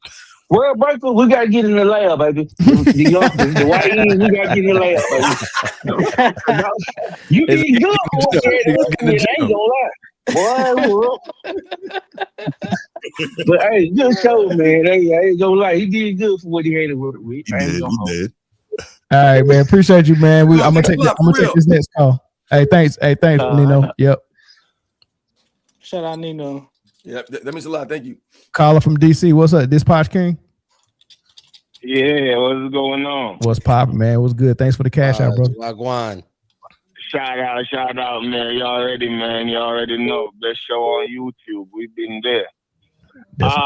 Hey, real quick, the sports and fitness rants. I accepted your challenge and make a video the other day when you were saying you'll take Jordan as a shooter over Bird and Jerry West and Kobe. Yeah, I agree with 90% of your stuff, Robin, but come on, man. You know, we can't go all the way like the LeBron fans on you know, the overhype. Yeah, there's a lot of things Jordan is good at, but being better than them three dudes in shooting. Come on, stop it. I said, if you need one shot at the end of a game, who you taking? Kobe, all day, every day. Okay, you want to take Kobe? That's great. I'm taking Jordan, though. That's the point I made. He's the greatest shooter of all time because of that. Bird is right there. I wouldn't be mad at taking Bird. Yeah, but I hear you whatever you want, Jerry West. You can take all those guys. I respect those picks. That's the point I made, though. Give me Jordan. I'm not mad at that.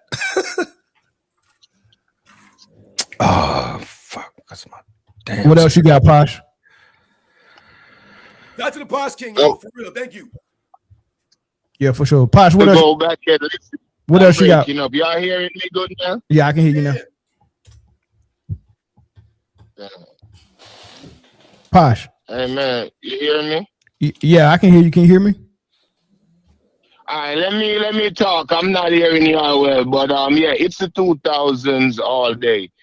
When you look at the caliber of players, like when you look past Dream and Jordan in the 90s, and when you look past Bird, I'd say the 80s is a close second more than the 90s, because in the 2000s, from Tim Duncan to KG and them, Shaq really was, you know, Iverson, like the swag. Everything about the 2000s was just the new millennium, the evolution, the like from point guard Jason Kidd and them, shooting guards, small forwards, power forwards, the 2000 had it all. You feel me? And it translates to I don't know if y'all can hear me well though, bro, but y'all have a good night though. But it's the 2000s all day. It was just too much. And the greatest player in history is from the 2000s, Kobe. All right. Stop it. All right, bro. University All right, bro. Got you. Thanks, man. Thanks for the call. Yo, Bean. But that's why he did Kobe for the last shot. You heard. I saw someone in the You chat heard. said that Pat Riley said that he would take Jordan for a winning shot, but Bird to save his life. And the funny thing about that quote is, then how come Pat Riley didn't retire Larry Bird's number 33 for the Miami Heat? He retired Michael Jordan's 23 for the Miami Heat. You know why he did that? Because what did he say? He recognized Michael Jordan as the greatest player in the history of the game. Those were his words. He didn't retire Larry Bird's number.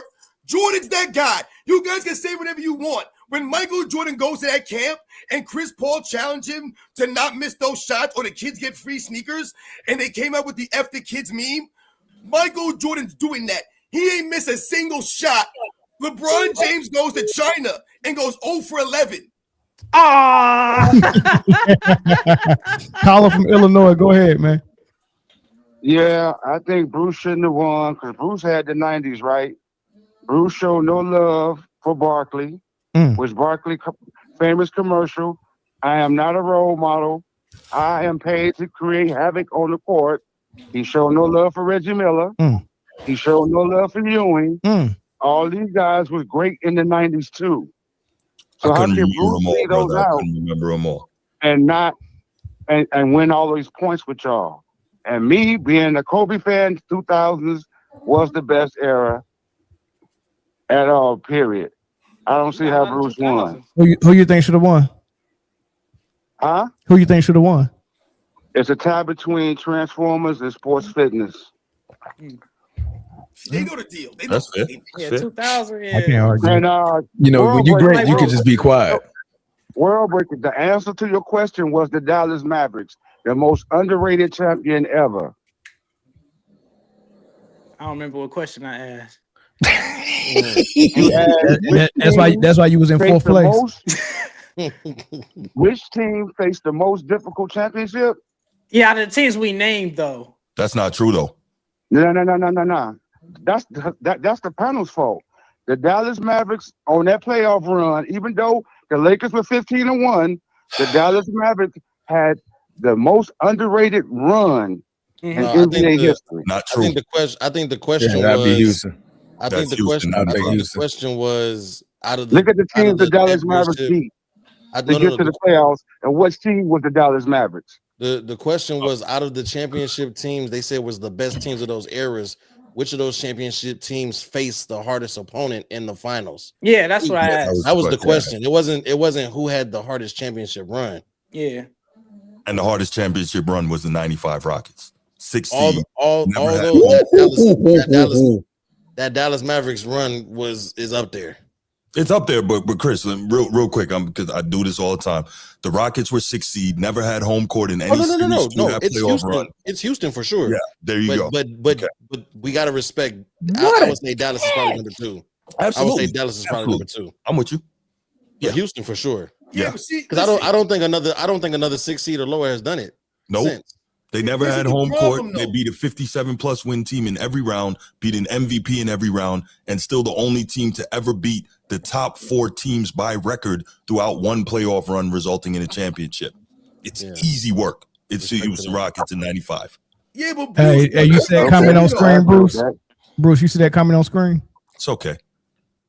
He said you ain't show no love to all those players because King beat all of them. Nah, man. I honestly, it's so much to try and remember in the midst of it. Yeah, you only like 3 minutes is long, but it feels so short at the same time. I don't know how to explain it. No, you're right. Nah, it's right. It's true. It's true. All right, I think that's all the calls. Bruce, send me your cash app. Will do, man. Damn, he just got mossed. That's a hell of a grab. You saw that over him, boy. All right, we got one more call. Tyron Woodley was the name, by the way, that silver fault. Caller from Maryland, what's up? Caller from Maryland, shut YouTube off in the background and let me know if you can hear me. Hello? Yeah, what's up? He don't know how to work it, Paul. Whoa. Crazy work. Easy, Mel. Caller from Louisiana, what's up? Hello? Yeah, go ahead. Caller, hello. Ooh. All right. Hey, that's a sign. Ain't no more. No more Ain't calls. no more. man. That's a No more sign. calls. That's it. That's the Right. sign. All right, y'all. brother. Man, how y'all think that thing went, man? It was pretty fun. Yeah, it had a lot of fun. Shit was lit. Next time I'm Give me all the- jumping give me all in, the somebody else critiques in got to the be a private judge. chat. I mean, text me all the critiques, y'all, and then we can fix it for Oh next yeah, time. I had a good time, man. I learned a lot from the OGs today. Oh, hey, Man. You know, I can only get better. I can only get better. Hey, look, you had some good points too. In front of me. But I just tell you, do your pulled homework. your pants man. up and you threw your gloves on, man. Did you win? No, but did you fight? Yeah, you fought. That's what matters. That's what matters. You fought. You ain't go down crying. You ain't go down whining. You fought, and that's all that matters, brother. You live to fight another day. Nah, for sure. Remember, I want you to understand something, World Breaker. Listen to me. Hear me. Yeah. When you think about the players that you were defending today, the era that you were talking about, that you were standing up for, I want you to think about, would you do some of the things that these guys do? If you've ever played sports competitively in your life, I'm talking about competing in sports. I'm not talking about participating in sports. I'm talking about competing in sports, because that's what sports is. It's a competition. That's what it's about. If you think what these guys have been doing over the last 5 or 10 years is competing at basketball, then what I'm saying to you is that you don't know what competition really looks like, and you don't understand what it means to compete in sports. So this is not a personal attack on you. And I said earlier, I'll take it personal. Yeah.